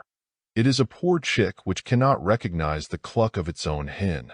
Human mothers frequently can distinguish the wail of their own particular infants from those of others in the same building. We witnessed a test of this several years ago, in which the blindfolded mothers, almost without exception, moved directly toward the right crying infant. Telegraphers know the difference between the sounds of the respective messages sent by different operators. They can usually name the particular operator, provided that they have had time to become acquainted with his manner of sending. Engineers and operatives in a railroad yard can distinguish between the different whistles of a large number of locomotives. Old steamboat men frequently know the whistles of every steamboat on the river, and many boys living on the shores are equally proficient in this respect. Machinists can detect the slightest difference in the sound proceeding from the machine under their care, and often know the precise point at which trouble exists and the nature of the disturbance as well, all from the slight difference in the general sound proceeding from the machine. It is a very inattentive man who cannot distinguish between the rings of his own telephone or doorbell and that of his neighbor. Instances and illustrations of this kind might be multiplied almost indefinitely, but the principle involved is the same in all such cases. This principle is: auditory perception is developed by attention and practice, and attention is stimulated by interest or self-interest. Gustatory perception. The power of perception of impressions received through the sense of taste is capable of extraordinary improvement by training. Unfortunately, however, but few persons consider it worthwhile to cultivate the sense of taste scientifically, except the few who make gods of their stomachs, and who live to eat instead of eating to live. Kay says, there can be no doubt that if this sense, taste, were properly trained and directed, instead of being, as it generally is, led astray or perverted by excessive indulgence, it would be a much more reliable guide than it is at present. Professor G. Wilson says, we eat what we should not eat, drink what we should not drink, eat too much of what we may eat, and drink too much of what we may drink. And the result is that we ruin our health, enfeeble our bodies, dull our intellects, brutalize our feelings, and harden our hearts. Moreover, as some modern physiologists hold, we miss most of our taste values by not understanding how to extract the taste from our food, thus habituating ourselves to gross eating and gluttony, instead of being true epicures manifesting moderation in eating and drinking, but securing the full taste values and a high form of aesthetic enjoyment. Epicures inform us that there exists a harmony in tastes as well as in colors and in sounds, some tastes modifying, intensifying, or harmonizing with others with which they are associated. Dr. Muller says, in the art of cooking, attention has at times been paid to the consonance or harmony of flavors in their combination or order of succession. Just as in painting and music the fundamental principles of harmony have been employed empirically, while the theoretical laws were unknown. Examples of highly developed gustatory perception are had in the case of the tea tasters and the wine tasters of commerce. The tea taster is employed to pass upon the flavor, quality, and value of submitted samples of tea. If experienced, he will be able to inform you as to the technical merits or demerits of the sample, its general grade, the locality of its production, the method of its curing, and also its current market value. All this resulting from the mere passing of the drawn tea over his tongue. The wine taster performs a similar service, in much the same way. In both of the above-cited cases, however, the sense of smell plays a considerable part in the perceptive process. In certain lines of business in which articles of food are dealt with, there are men who are adepts in tasting such articles, and thus determining their quality and value. This faculty is acquired by practice and training, interest and attention developing the perception. Certain chemists, also, possess marked ability in this particular direction. Moreover, certain skilled epicures are said to be able to state correctly just what are the ingredients of any given sauce or dressing, as well as its relative proportions. and also to state correctly the manner in which has been killed the animal whose meat they are eating. Roman epicures were able to tell by the taste whether the fish was caught above or below a certain bridge, and some modern epicures claim to be able to decide by taste on which leg the partridge was accustomed to sleep. Such things, however, are entirely outside the world of the ordinary individual. Olfactory perception. The power of perception of impressions received through the sense of smell is capable of extraordinary improvement by training. But few modern civilized persons, however, deem it worthwhile to undertake any such development or training. Smell has grown out of fashion, it would seem. Some moderns seem even to regard it as an unworthy and animal-like sense, probably because of its lack of cultivation and training in modern times and in civilized communities. The ancients, however, regarded this sense as of high value and importance and treated it with marked respect. Incense and perfumes played a large part in the lives of the ancients, and even today the Orientals pay much attention to them. Thoughtful men have regretted the modern relegation of this sense to the background. They point out that mental associations frequently cluster around sensations of smell far more strongly than around other classes of sensations. There is romance in the recollection of the smell of a favorite perfume or of a certain flower, a romance which is readily revived by a present-day experience of that same odor. Did you ever read that wonderful poem that begins, "But, oh, the smell of that jasmine flower"? There is a suggestive power and value to odors, far surpassing those of sights or sounds. They appeal to the emotions most powerfully. Their memories persist longer. Many hold that as a valuable source of pleasure and of mental enjoyment, the sense of smell demands far more care and attention than it commonly receives. The lower animals and the primitive races of mankind, as well as the blind of our own time and land, have very highly developed senses of smell, this due to use, habit, and necessity. Some young children also possess the power of effective olfactory perception, but disuse serves to eliminate this as they grow older, in most cases. Some psychologists, however, hold that the human race frequently exercises this sense and perceptive power along subconscious lines, and that many of our likes and dislikes are influenced thereby. Certain perfumes are held to be sexual excitants. Perfumers, chemists, and men whose business necessitates the knowledge of the odor and aroma of their wares, as for instance, dealers in certain kinds of food, tobacco, flowers, etc., frequently possess a highly developed power of olfactory perception. We see here the operation of the same general principle of development, namely, interest, attention, and perception. Tactile perception. The power of perception of the impressions received through the sense of touch is capable of extraordinary improvement by training. This improvement and the training which produces it proceeds along four general lines, viz. 1. The line of increased perception of minute objects or parts of objects.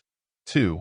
The line of increased perception of certain qualities and conditions of objects, and their details or composition, arrangement, or relation of their parts or attachments. 3. The line of increased perception of temperature. 4. The line of increased perception of conditions of weight, spatial dimensions, etc., by the so-called muscular sense. Watchmakers and others who constantly handle minute objects and adjust delicate parts of mechanical contrivances are found to possess wonderfully developed tactile perception. Their sensitive fingertips become almost like organs of sight so far as is concerned their efficiency in the delicate work in which they are engaged. Likewise, the manufacturer and the professional buyer of woolen, silk, or cotton fabrics frequently depends materially upon this highly trained sense of touch. Wool sorters instantly grade the wool passing through their hands, and wool buyers depend upon the same sense in deciding the value of the materials under examination. The engraver passes his hand lightly over the engraved plate and is able to detect instantly even the slightest imperfection upon it. Experts in various lines of trade are often paid large salaries by reason of their developed and trained tactile perception. We need scarcely call your attention to the highly developed sense of touch of the blind. To witness a trained blind man read rapidly by means of applying his fingertips to the surface of the raised letters of a book is a revelation. And to witness his manual dexterity in successfully performing technical, delicate work which would be difficult even for a man of keen sight is almost like witnessing a miracle. As Taine says, "At present we have only rough discrimination as to the tactile sensations. We can hardly distinguish their shades of difference for want of being compelled to do so. With some blind persons, the sense of touch surpasses all imagination. It is enough to see blind men employ this sense, to comprehend all the discrimination which our touch might have, but has not acquired. Persons whose occupations necessitate a quick and ready perception of temperature will be found to have acquired the necessary development of this phase of the sense of touch. Cooks discriminate nicely in this matter, and manufacturing chemists, preservers, canners, makers of toilet preparations, and others become very proficient in the art of detecting the fine, nice distinctions and variations of temperature found necessary in their processes of manufacture. Some, indeed, become so expert as justly to be entitled to their title of human thermometers. The average housewife is able to gauge with a high degree of correctness the temperature of her oven, or of her cooking dishes, or of her iron. The experienced physician often is able to determine whether a patient has a temperature the moment he applies his hand. This being remarkable when it is remembered that the difference so detected is that merely of a few degrees. That phase of tactile perception which is often called the muscular sense also is capable of the highest development and training. In fact, instances of such cultivation are to be seen in the case of every skilled artisan.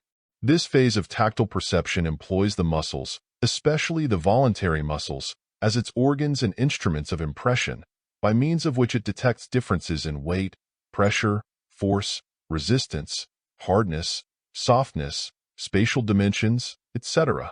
It is by means of this form of perception that you become aware of the effort being put forth by the muscles in performing certain movements, and thus may direct and regulate them. Without it, all voluntary purposeful muscular movements would be impossible, except in so far as the other senses might supply the deficiency. Even in the simple act of walking, dressing, using knife and fork, or shaving, we have evidences of training of this form of tactile perception. In drawing, painting, engraving, and other forms of manual exertion, we display a still greater degree of training. When you detect differences of weight or of size by means of the hands, you manifest the same kind of training. The manual dexterity of the pianist, the skill of the rope walker, the juggler, the conjurer, the acrobat, the skilled touch of the masseur, the osteopathic or chiropractic physician, depend upon the training of this phase of perception. The billiard player depends for his skill upon this training, and so likewise does the expert baseball batter. The artisan or the tradesman who takes hold of an object in order to determine its weight or size is manifesting the skill which he has gained in the training of this phase of perception. The blind man employs it to a still greater extent. By means of it, he obtains all of his ideas of weight and size. The blind man, wishing to ascertain the size and shape of a table, passes his hand around it. Wishing to ascertain its weight, he lifts it. Many of us instinctively take hold of an object when we wish to obtain an idea of its weight, and most of us find it much easier to estimate the size, length, breadth, height, or depth of an object by placing our hands upon it, instead of depending solely upon visual perception. Important as is this phase of tactile perception, which is technically known as the muscular sense, it is a surprising fact that but few of us have ever realized that it existed, at least until our attention has been directed to it. We have taken it for granted far more than has been the case concerning the other phases of sensation and perception. The consideration of the foregoing instances and examples illustrating the principle of the special development, cultivation, and training of perception should cause you to realize the wonderful possibilities existing for you in a similar direction. What others have done, can do, and are now doing, that you also can do. If you have employed your powers of analysis, you will have already perceived the general principles underlying each and every one of these instances of special development, viz. 1. Interest or self-interest, 2. Desire or strong wish to attain, 3. Purposeful determination, or the will to attain. 4. Practice or acquiring the habit. 5. Exercise or strengthening the habit. 6. Judgment, or the right direction of the application of the new faculty. And 7. Use, or the actual, efficient employment of the faculty for some definite purpose, end, and service. End of chapter. Chapter 5. Observation and Experiment. Observation is the act or faculty of observing or taking notice with care. To observe is to notice carefully, to turn the attention to regard carefully and attentively for the purpose of discovering, noting, or detecting anything. Thus, you see, observation is the act of attentive perception, exercised for the purpose of discovering, noting, or detecting the qualities or relations of things. It is perception attentively directed and applied with a definite purpose, and that purpose is the discovery of facts concerning that which is observed. In our everyday life, observation constitutes an important factor of efficiency. Men must know something about the things connected with their occupations, and this knowing about is acquired only by investigation, inquiry, and observation. In the keen battle which constitutes the struggle for existence in modern business, industrial, or professional life, the efficient observer gradually works to the front, and the poor observer is crowded to the rear. There are, of course, other mental factors involved in success, but if the faculty of efficient observation be lacking, the other factors are likely to avail little or nothing. The man striving for success must begin by cultivating observation. The man who knows and who knows how is in demand in all walks of life. It will always be found that such knowing is based upon efficient observation. Unless one discovers and detects the qualities and relations of things which are involved in his work in life, he will not know those things. At the last, all that we can know about a thing are the facts concerning the qualities and relations of that thing. We discover these facts only by means of direct or indirect observation. Observation is the basis of all scientific knowledge, of all practical business knowledge, or all practical knowledge of any kind. Observation is a fundamental requisite for success in all lines of human endeavor and of all individual culture. One may obtain much important theoretical information from textbooks, but such information is actually valuable only when it is added to or corroborated by individual observation. The real use of textbooks is that of pointing out to one the direction in which he should apply his powers of observation. The ideal plan is to establish a harmonious combination between books and personal observation, but too many omit the latter element of the combination, and thus they become bookish, theoretical instead of practical, and are sooner or later pushed aside in the battle of life by the individuals who have supplemented their book knowledge with that gained at first hand by observation. In this connection, moreover, it must not be forgotten that books, in so far as they are practical and useful, are themselves the result of the observation of their authors, or of the authorities accepted by the latter. The entire structure of our scientific and technical knowledge has been evolved slowly from the discoveries made by observation. Qualities and relations of individual objects are first observed. Then comparison results in classifications of those objects according to their degrees of likeness and unlikeness. Then general classes and general principles are formulated and hypotheses are advanced. Then experimental observation demonstrates clearly the truth or fallacy of those hypotheses, and, finally, general laws are established. But the entire structure of knowledge rests upon the solid basis of observation. Unless every part of it stands the test of observation, the strength of the whole edifice is doubtful, and its security is questionable. Observation is concerned with facts. Facts are discovered only by observation. Facts constitute the materials for practical knowledge. The practical individual is he who bases his knowledge upon actual observation and upon logical induction and deduction from premises thus supplied. Not only is the know of the practical man derived from observation, but his know-how also comes from the same source. Books are employed by such a man not as fetishes to be bowed down to and worshipped, but rather as valuable servants and assistants to him in his work of observation. To the practical man, the ordinary books do not constitute the text of his book of knowledge. They are to him merely the footnotes of that great volume. Eminent educators are sounding a warning note concerning the tendency to supplant observation by mere books. They insist that unless this tendency be counteracted, observation will become a lost art, and practical knowledge merely tradition. They point out that whatever one learns by direct observation is far better learned than what one learns, or thinks that he learns, from books or the reports of others.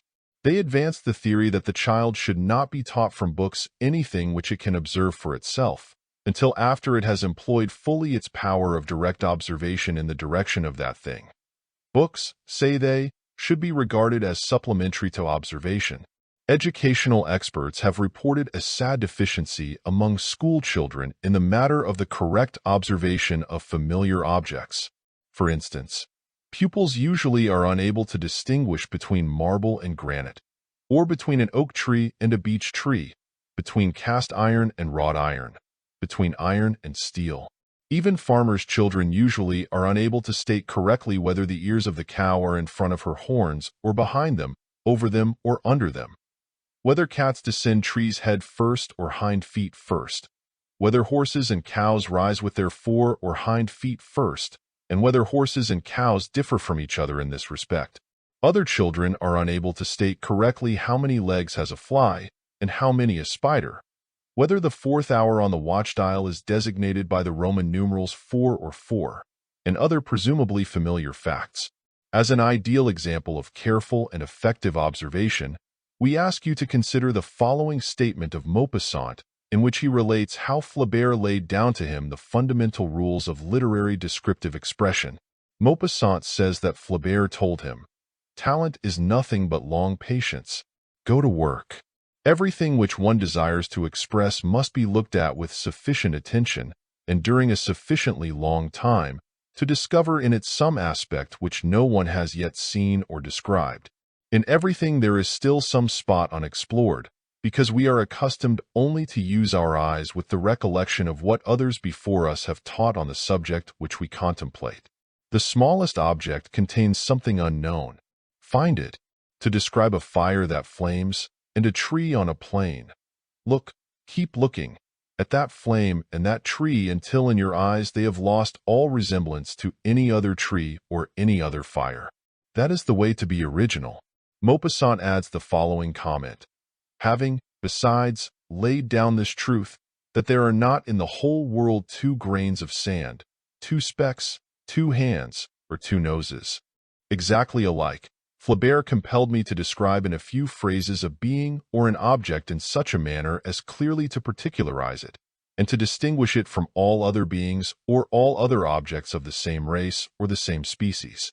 He said to me, 'When you pass a grocer seated at his shop door, a janitor smoking his pipe, a stand of hackney coaches, show me that grocer and that janitor. Their attitude, their whole physical appearance, embracing, likewise, as indicated by the skillfulness of the picture, their whole moral nature, so that I cannot confound them with any other grocer or any other janitor. Make me see, in one word, that a certain cab horse does not resemble the 50 others that follow or precede it.'" George Randolph Chester, the popular story writer, gives to those who seek to become writers the following advice concerning the important part played by observation in the work of the writer. Observation is the faculty upon which both creation and imagination are built. After all, we have finite minds, and man only creates after known forms. He only imagines upon material foundations. Our most brilliant castles in the air are but more delicate variants of familiar structures of brick and stone. The most expert builders of air castles, then, are those who have most closely observed and mentally indexed to minutest detail our mundane castles. There is no end of information, scarcely obtainable from reference books, which the observing mind will and must acquire. What trees are indigenous to certain localities, and what are their characteristics of sprouting their leaves and developing and shedding them, of blossoming and budding and bearing fruit? Have you noticed how the white undersides of leaves, while fluttering up in a breeze, give quite a different shade of green to a tree? Have you observed the differing apparent color of still or running water at differing times of the day, at differing times of the year, under differing atmospheric conditions? How many common insects can you recall and describe? What effect has a frown upon the other features of man's countenance? How many sorts of sunsets, as infinite in their variety as the shapes of clouds, can you at this moment mentally catalog and briefly describe? Have you ever noticed the peculiar heave of the body given by a man straightening up under a hod of brick, or the unconscious rhythmic pauses for rest of the muscles indulged in by a man mixing mortar? The importance of this faculty can scarcely be overestimated, as you will discover to your later humiliation if you set down details without knowing them to be entirely accurate. The 3 factors of efficient observation. Your attention is now called to the 3 factors of efficient observation, i.e., the 3 elemental and fundamental elements of efficient observation. 1. Attention. It is scarcely necessary to do more than merely to call your attention to the fact that attention is the first requisite of purposeful observation. Attention being the key to perception and perception being the basis of observation, it follows that attention is the prime factor of efficient observation. Your observation becomes effective in the degree in which your attention is directed to the task, the degree in which you consciously and voluntarily attend to it. A subsequent section of this book is devoted to the special consideration of the subject of attention. 2. Interest. Attention proceeds along the lines of interest. The greater interest an object or a subject possesses for you, the greater degree of attention do you direct toward it. You will perceive this fact more fully in your consideration of the subject of attention in a subsequent section of this book. In this connection, it should be noted that interest may be awakened, stimulated, and continued by attention intelligently applied under the rules of attention which we shall present for your consideration in that section of this book in which the subject of attention is considered in detail. 3. Discrimination. One may cultivate observation on general principles by directing it to all objects, without regard to their importance, essentiality, or special purpose. But such observation will not be efficient observation. Efficient observation requires discrimination along the lines of purpose. Efficient observation is purposive observation. Purposive observation is observation directed toward the discovery and detection of facts which will be useful to you in the general or special fields with which are concerned your work, your recreation, your studies, your culture. If you proceed upon the principle that any and all kinds of observation, the observation of all manners, sorts, and kinds of things, is efficient observation, you will have failed to catch the spirit of this instruction. If you had all eternity in which to observe, and in which to accomplish an infinity of creative work, then this indiscriminate observation might serve your purposes and thus be advisable. But, inasmuch as you have only a limited time in which to observe, and a limited number of tasks possible of attainment by you in this life, then it behooves you to exercise an intelligent discrimination concerning the general or special classes of objects or subjects toward which you are to exercise efficient observation. To observe on general principles is as impracticable and inefficient as to think on general principles. In either case you will get nowhere, as the current idiom so forcibly expresses it. In such cases you will be so occupied in observing or thinking about the non-essentials that you will have no time left in which to observe or think about the essential, necessary, efficient things in your particular field of activity. You will be like the squirrel in his wheel, continually traveling but never arriving anywhere. You will simply be wasting your time and energy. Your efficient observation, then, must have a definite purpose and must proceed in a definite direction. It must be concerned with the lines of activity which represents your chief purposes in life, and it must be kept within at least the general limits of such purposes. This purposive observation may proceed along 2 general lines, viz.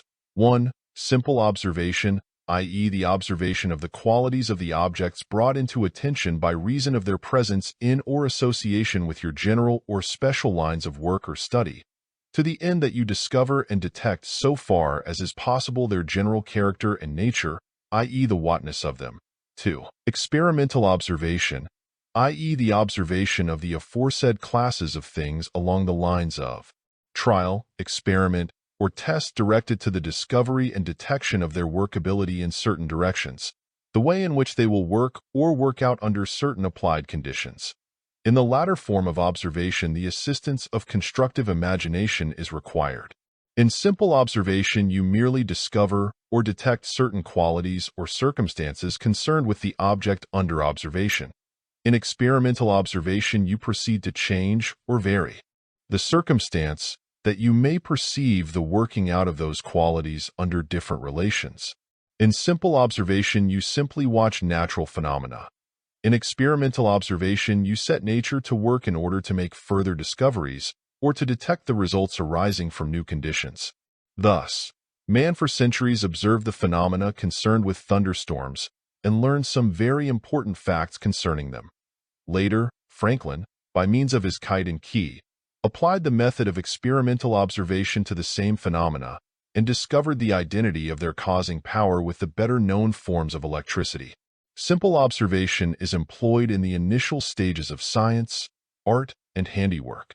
Experimental observation marks their more advanced stages, when the knowledge gained by the simpler phase has greatly progressed and has been subjected to the tests of experiment and trial in many cases and under varying circumstances. In simple observation, you observe what exists and what happens without your active interference. In experimental observation, you interfere with things and then watch the result. Experimental observation, therefore, is simple observation plus your deliberate interference with and regulation of the active processes of the observed object. Thus, you observe certain actions of a young dog and make certain discoveries concerning them. Then you proceed by experiment to test the dog's actions under changed conditions and relations with other things, and from the results thus obtained you make additional discoveries which give you a fuller understanding of the actions originally observed. Experimental observation is a shortcut in observation. If you had all eternity in which to observe and could perceive every natural happening anywhere in the universe, then you would not require experimental observation. In such case, nature would sooner or later present to your simple observation the entire materials for a complete knowledge concerning all of her processes. But inasmuch as your time and powers of perception are limited, you proceed to take the shortcut of experiment and thus anticipate many of nature's future and distant revelations and bring to the present time and place the actual events and happenings.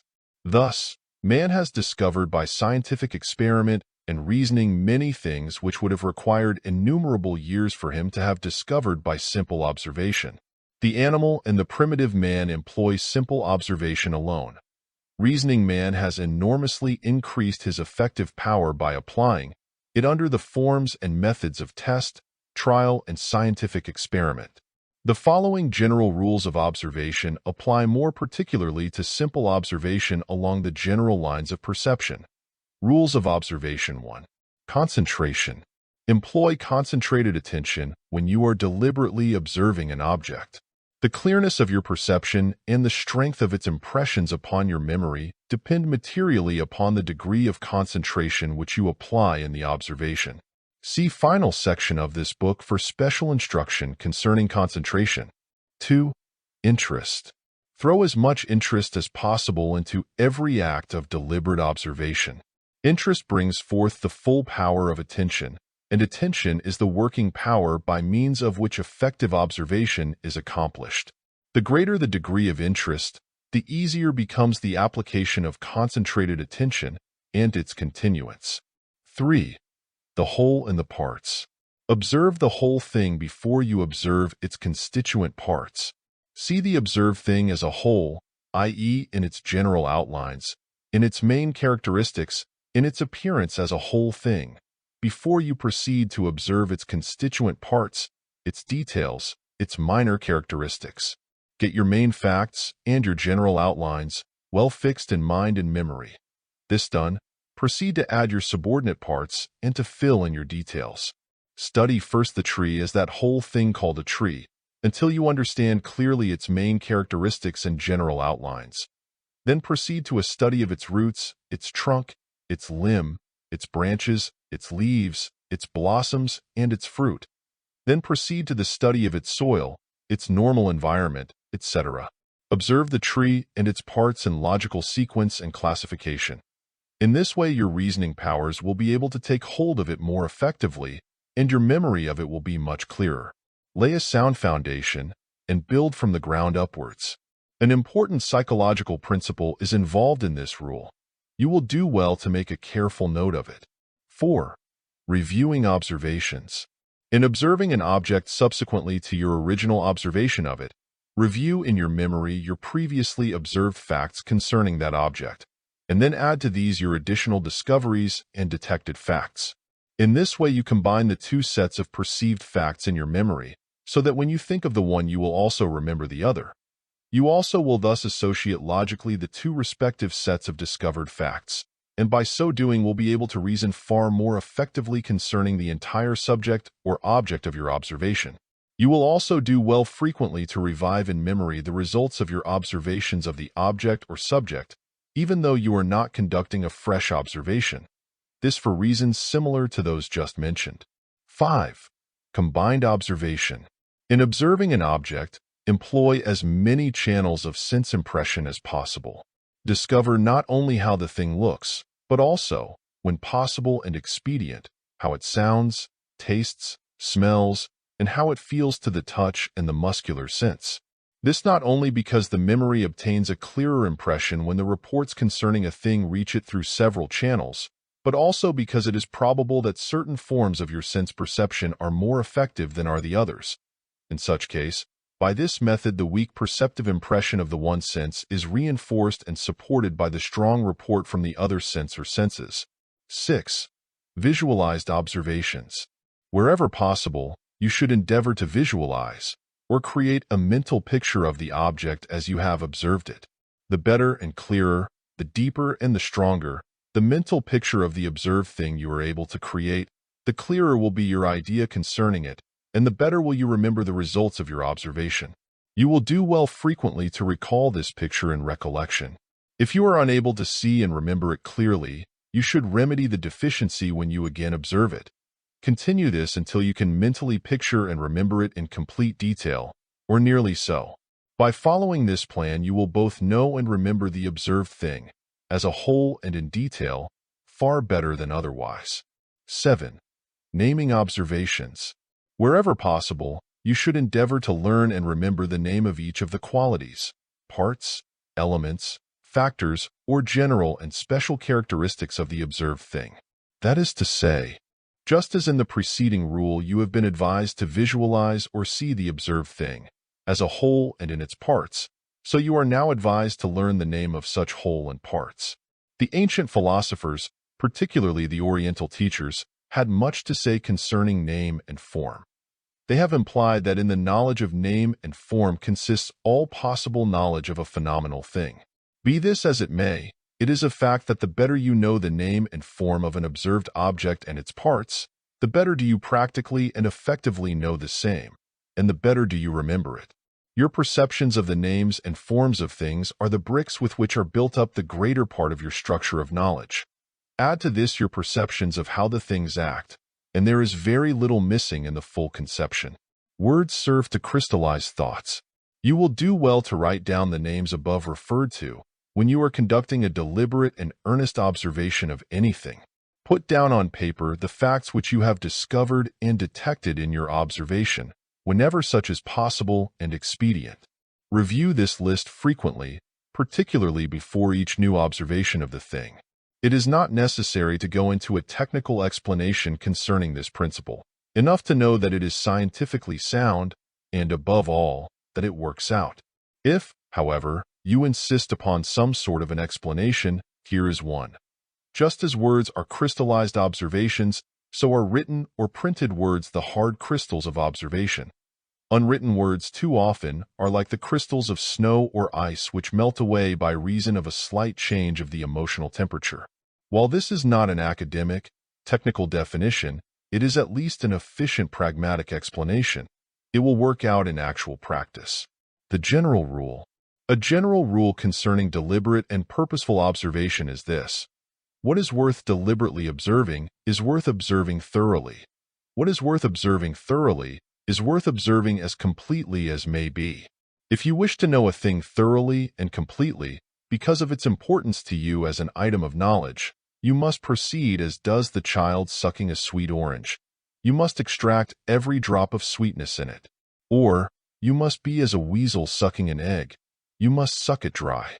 Just as the egg is full of meat, or the orange full of sweet juice, so is every worthwhile object full of facts, and it is your business to extract those facts from it.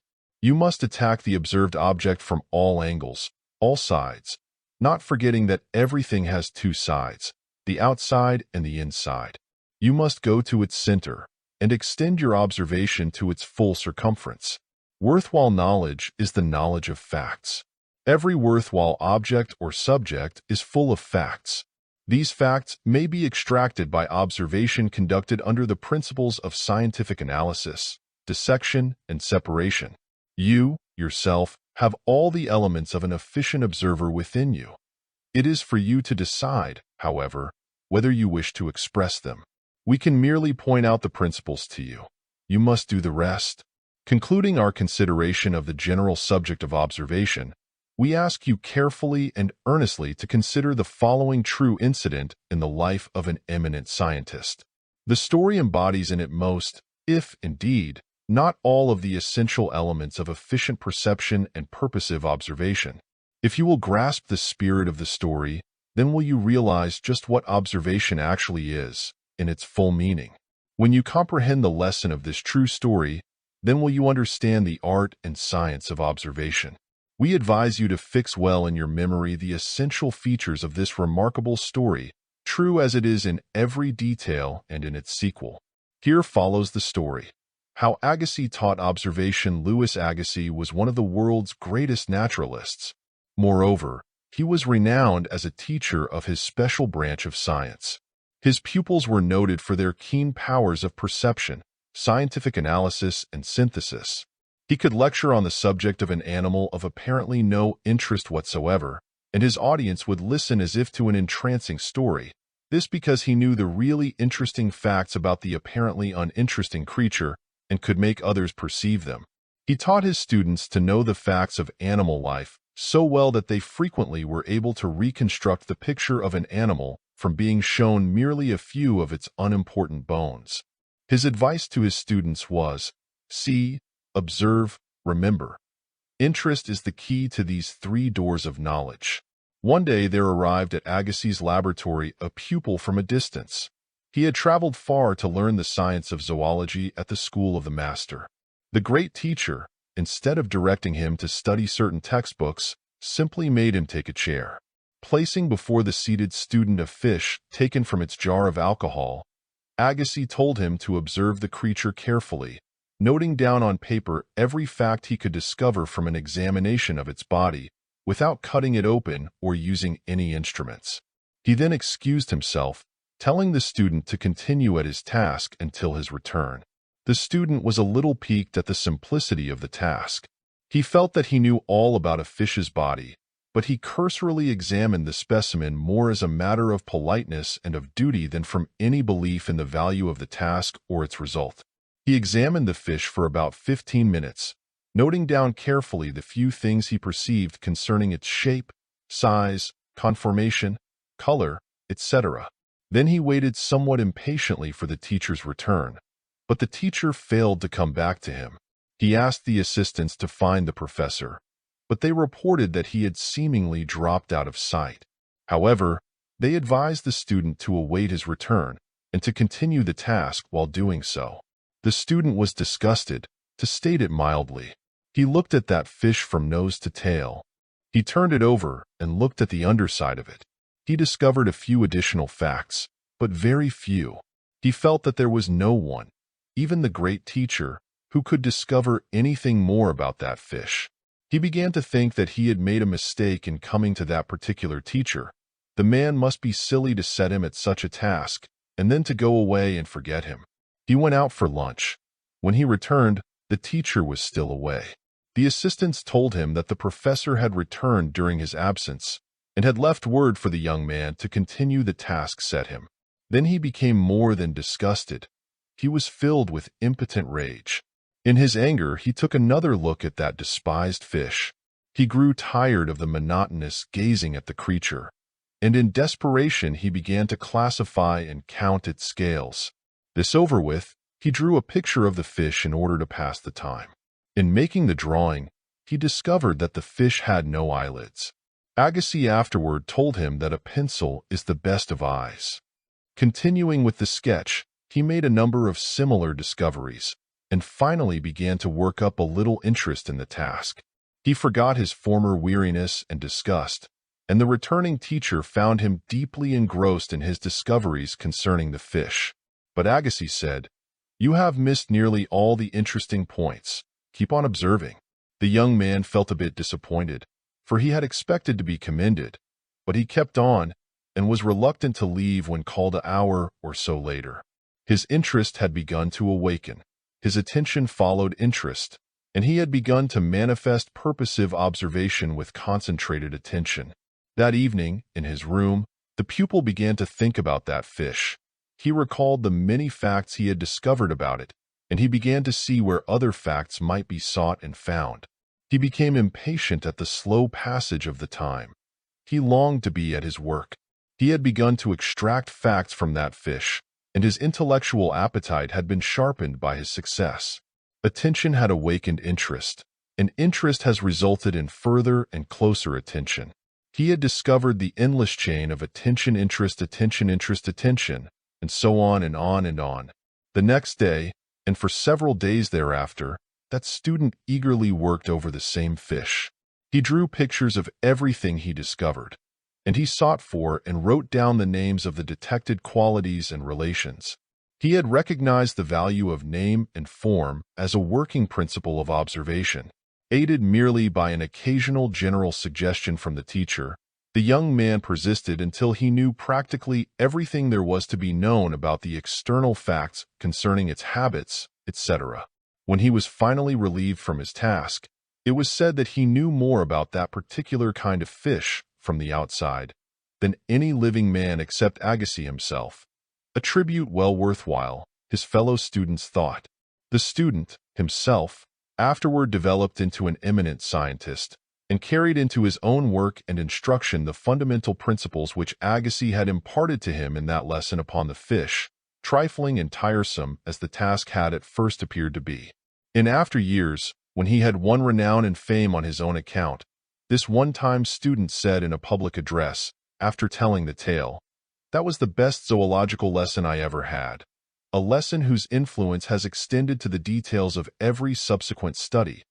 A legacy that Agassiz has left to me, as he left it to many others, of inestimable value, which we could not buy, with which we cannot part." We are not asking you to emulate this student. You probably have different needs and other aims in life. But we do ask you to try to catch the spirit of the teacher, which he successfully passed on to this pupil. Once you have grasped the spirit of the idea, the details will unfold themselves. End of chapter. Chapter 6. Cultivating Observation.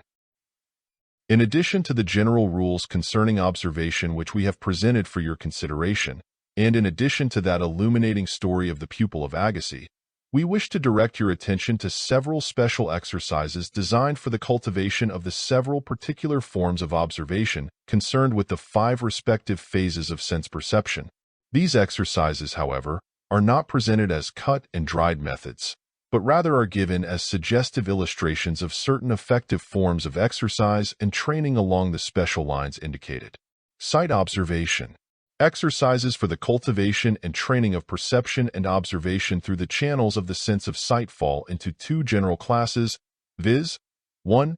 Exercises for training sight observation along the lines of rapid perception, and 2.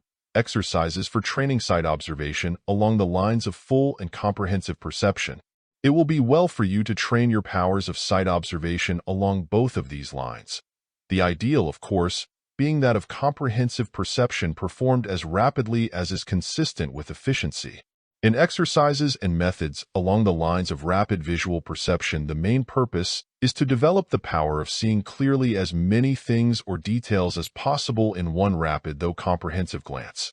It is astonishing how greatly this power may be increased by deliberate exercise and practice. We have pointed out to you that young thieves are trained in this way by the master criminals. They are trained gradually, proceeding from simple tasks to more complex ones. The teachers proceeding according to strict scientific principles which they have learned by experience. While deploring the evil uses to which such principles have been prostituted in such cases, we must admit their efficiency. The plan is as follows. A few small articles are shown to the student, and he is allowed to give to them but a single swift glance, endeavoring to note as many points as possible. At first, he is able to observe few objects and still fewer details. But from day to day, he increases his capacity, until in a comparatively short time he is able to display almost incredible proficiency. Howden's method of passing rapidly before a shop window, observing as many objects or details as possible in a single glance, also serves as the basis of many exercises along this line. This exercise may be varied by rapidly noting the details of the dress of a passing person. Women usually have already developed marked proficiency in this direction. Interesting games have been invented for the purpose of developing this particular form of perception. One of them is performed as follows. Place a number of small objects on a table under a cloth. Remove the cloth for a moment and let the participants take a single glance at the objects, then replace the cloth. The participants must then each write down what they have observed. At first, they will be found to have observed very little, but after a little practice they will surprise themselves and the observers by their rapidly developing proficiency. In Italy, the little boys play a game called Moro, in which the same general principles are employed. One boy exhibits a closed fist, from which he suddenly extends one or more fingers.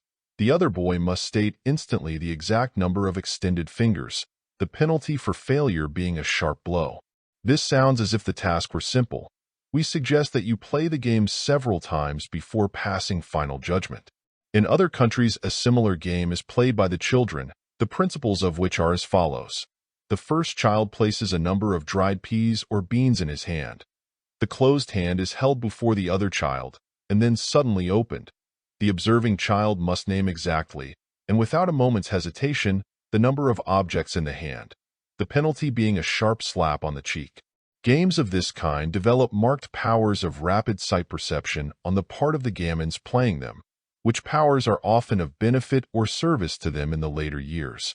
Kipling gives an interesting and instructive illustration of a similar game in his story entitled Kim. The boy, Kim, and a native boy are being trained by a master hand for the Indian Secret Service. Old Luggin Sahib, the instructor, places 15 jewels on a tray and bids the two boys to take a rapid but careful glance at them, the tray then being withdrawn. Kim, a novice, reports that he has seen on the tray 5 blue stones, 1 big, 1 smaller, and 3 quite small. He says that there were 4 green stones and 1 with a hole in it, also 1 yellow stone that he could see through, and 1 stone like a pipe stem, also 2 red stones, and 1 ivory object, little and brownish. This is as far as Kim can go. The native child, who has received some previous training along the same lines, reports that on the tray he has perceived, first, 2 flawed sapphires, 1 of 2 rutas and 1 of 4, as he should judge. The 4 rutty sapphire is chipped at the edge. He saw also 1 Turkestan turquoise, plain with green veins. Also 2 other stones inscribed, one with the name of God in gilt, the other, which had come from an old ring, being cracked across so that the inscription could not be read. He saw also 5 blue stones, 4 flamed emeralds, 1 drilled in 2 places, and 1 a little carven, their weights being 3, 5, and 4 rutas, respectively, so far as he could judge. He also saw 1 piece of greenish amber, and a cheap-cut topaz from Europe, 1 ruby of Burma, of 2 rutas, and without a flaw, and 1 balas ruby, flawed, weighing 2 rutas. Also a carved ivory from China, representing a rat sucking an egg, and finally, a ball of crystal as big as a bean, set in gold leaf. Old Luggin Sahib, comforting the chagrined Kim, tells him that the secret consists in doing it many times over, till it is done perfectly, for it is worth doing. In this game there is material for an almost unlimited variety, and consequently of an almost unlimited interest, the latter being an important element of such game exercises. Another game exercise along the same general lines is that in which the participants are seated before a screen or curtain. The person behind the curtain or screen tosses up an object which, of course, is seen only for a moment by those in front. The latter write down a statement of what they have seen, the one having the best total average winning the game. In case of skilled players, several objects may be tossed up at one time. Another game is that in which the observer is asked to name correctly the total number of spots on a domino displayed for a moment, then of 2 dominoes, and then of a greater number as the skill of the players increases. Similarly, the observer may be asked to name correctly the color, suit, and number of spots on a playing card shown him for a moment, the number of cards then being added to. Likewise, the observer may be asked to name as many words as possible of a printed page presented to his view for a moment. The principle in all such formal methods of exercise or game exercises in rapid sight observation is the same, viz. that of observing rapidly and comprehensively an object or number of objects presented to the view for a brief period of inspection. Skill is attained only by practice and experiment. A surprising degree of skill and efficiency in this direction results from even a moderate amount of practice and exercise. As we have said, the element of interest should be introduced into the exercises so far as is possible, for it is the keystone of the arch of observation. Exercises and methods designed for the cultivation and training of the power of comprehensive sight observation proceed along the same general lines indicated in the preceding pages, i.e., along the lines of practice and exercise of the perceptive faculty involved, proceeding from the simple to the complex, from the easy to the more difficult feats. In this class of exercises, however, the element of time, of rapidity of perception, is not the dominant one. The element of comprehensiveness, completeness, and inclusiveness is the important one. The idea here is not how rapidly, but how thoroughly one perceives and observes.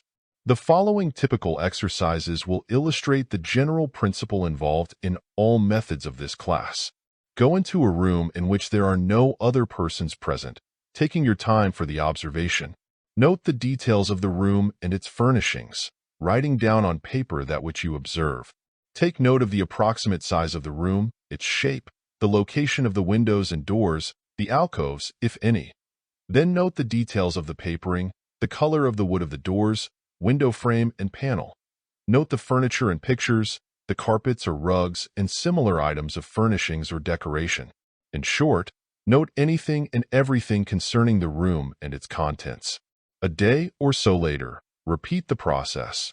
You will find that many little things have been omitted from your first list. Remember the experience of Agassiz's pupil. Yours will be similar. Or, following the same general plan, carefully observe some small object, again bearing in mind the pupil of Agassiz and his method.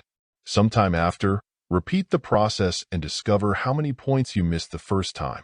Or, in the same way, take a short walk, mentally noting the buildings, details of paving, and the 1,001 things which you perceive when your attention is directed toward them. In all probability, you will discover that you have really known very little about the house in which you live. Try to draw a rough picture of it, including the location and shape of its doors and windows, its rooms, its cornice, its steps, its porch, its chimneys. You will be surprised to discover how little you had previously observed concerning the house, though you may have lived in it for many years. Or, again, walk through a park or bit of woods, noting the different kinds of trees and plants coming under your interested observation. In all of these exercises, you will do well to use the pencil for writing down names, and for drawing outlines, maps, etc. The pencil is a wonderful aid to perception.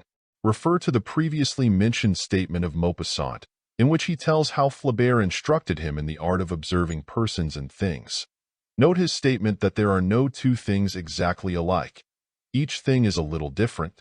Then try to discover by observation those particular distinguishing points of difference.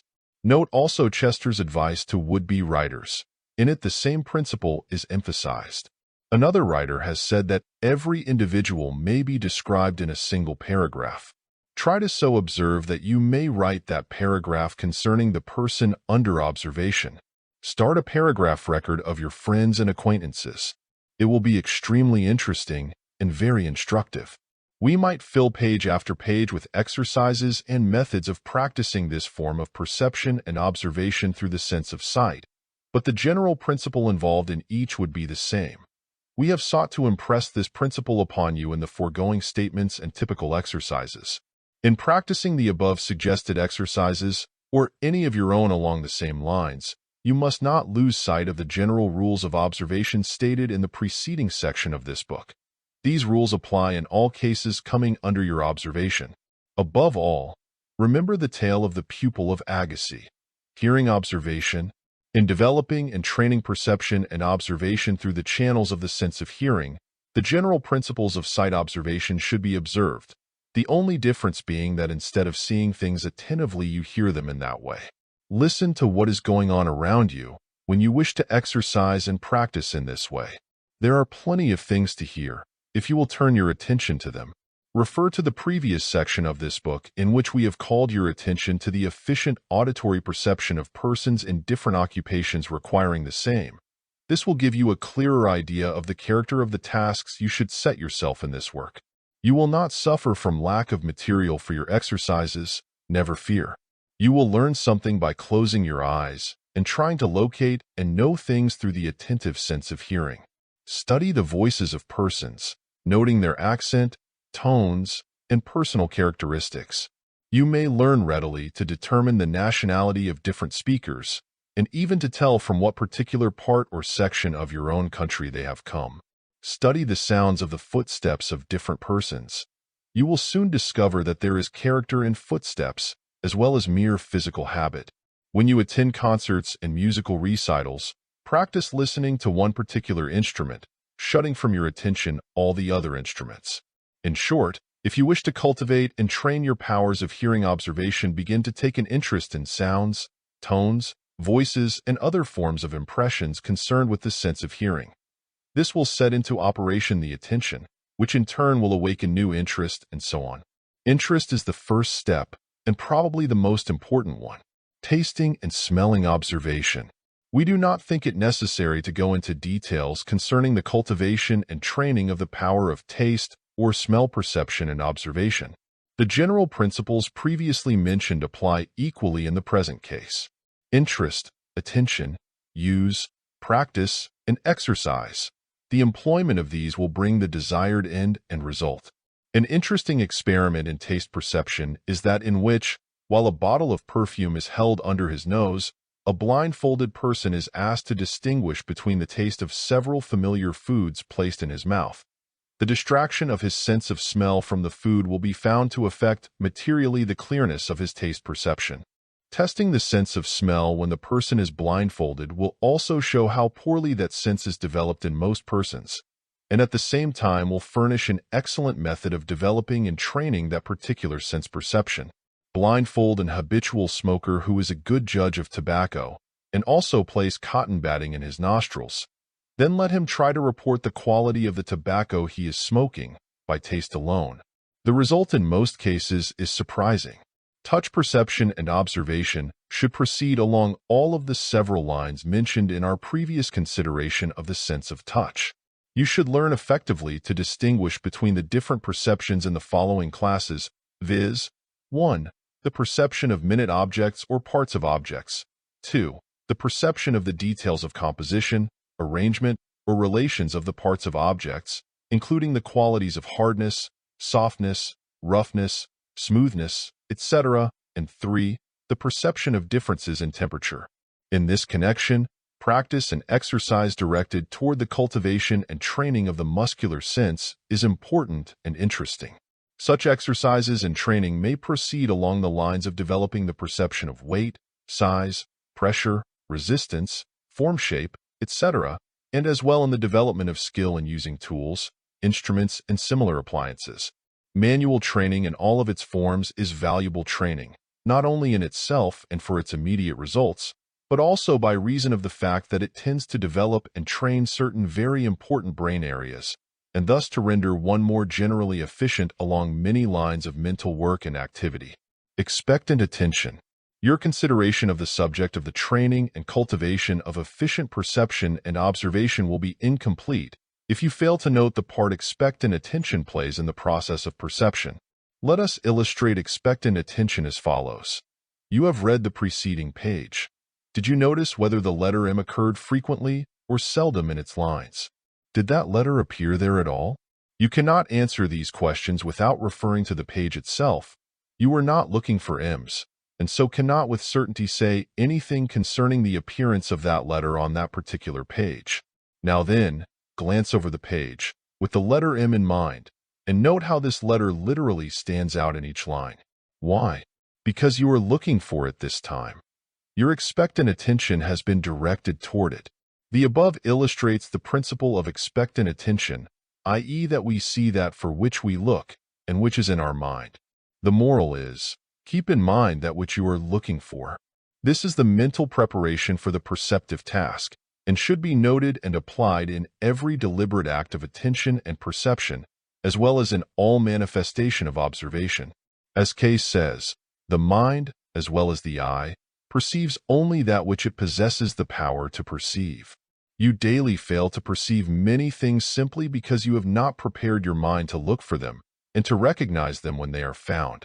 In such cases, you are really absent-minded so far as those unperceived things are concerned. You will do well to fix this fact in your memory and understanding. It is an important one. End of chapter. Chapter 7. The Science of Apperception.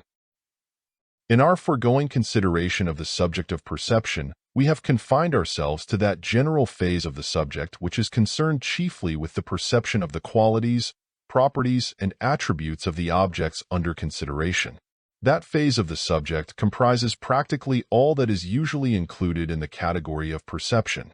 But of late years, psychologists have been inclined to include also in that category a form of apprehension and cognition which is concerned with the discovery of the relations and associations of the observed things. Although some would hold that such mental processes more properly belong to the category of reflection than to that of perception, the tide of psychological opinion seems to be running in the direction of the latter-day classification just mentioned. This additional phase of perception is known as apperception. Apperception is defined as perception called forth by the relations existing between the external object and other objects already known. Another definition is perception arising from the likeness or association of the observed object with other objects previously perceived and known. A third definition is, apperception is the discernment of the relations and associations between a newly perceived thing and one previously perceived. It is the blending of perception and association. Perhaps the following illustrative story will convey the idea better than do the formal definitions. A boy, concealed in a tree, watches the passers-by. One passerby, noticing the tree, remarks to a friend, "What a fine stick of timber!" The boy says to himself, "Good morning, Mr. Lumberman." The next passerby says, "Mighty good bark on that tree." The boy mutters, "Good morning, Mr. Tanner." The third man says, "I'll bet there's a squirrel's nest in that tree." The boy whispers, "Good morning, Mr. Hunter." In the above story, each passerby perceives the same general external aspect of the tree, but in addition, each apperceives those certain related or associated elements possessed by the tree which particularly concerns him because of his interest or interests. Each apperceives the tree according to the relations and association arising from his own most interesting experiences. And finally, the boy is seen to have apperceived the tree in its qualities as a hiding place, according to his own previous experience and their related associations. In the broad sense, for that matter, all the higher acts of perception are really also acts of apperception. This because each higher perceptive act or process involves memory, association, thought, and imagination, as well as simple perception. Apperception blends into reasoning and logical thought so closely that it is often difficult to distinguish between the two respective processes. Moreover, your perceptions are nearly always more or less colored by your apperceptions. You see things in their relations to and associations with your previous experience, rather than as they really are apart from the latter. You build associative links to things, and thereafter find it difficult to detach the latter from their relations and associated things. Apperception often tends to cause you to entertain preconceived ideas and prejudices for or against things under observation. This too frequently interferes with true efficient perception on your part. Apperception is an excellent servant, but a very tyrannical master, often a very unjust one. An understanding of apperception will explain many things which have heretofore perplexed you. It will give you the solution of that perplexing question as to why different persons readily find entirely opposite qualities and properties existing in the same thing. Their respective reports frequently differ so greatly as to be most difficult to reconcile them intelligently. Apperception, untrained and unrestrained, causes persons to find just what they expect to find. A man harboring certain preconceived notions concerning a particular subject or object will most likely apperceive in it just those qualities or attributes which agree with his particular notions, while another man with opposite notions will apperceive facts quite opposite to those apperceived by the first man. Each finds that for which he looks and which he expects to find, and each ignores or fails to apperceive the opposite set of facts or conditions. Interest, self-interest, preconceived notions, prejudices, previous associations, previous experiences. These tend to color your apperception and to cause you to see through their colored glasses instead of through the clear, colorless glasses of truth and reason. You will find yourself inclined to see things, not as they really are, but according to their degree of agreement or disagreement with your previous associations and experience, or with your prejudices and preconceived ideas. Other facts connected with them will almost seem not to exist for you, unless you are careful. A fact related to your previous experience will tend to outweigh a half-dozen equally valuable facts with which you have had no previous experience. This will doubtless be all right if you wish to become a bitter partisan or an enthusiastic advocate of some particular cause or interest, but it will not be right for you if you wish to become an honest, consistent, logical thinker. If you seek truth for the sake of its truth, then you must always be on the lookout for this phase of apperception, for it is always at your elbow playing the part of the tempter and deceiver. But, as we have said, apperception is an excellent servant, although a poor master.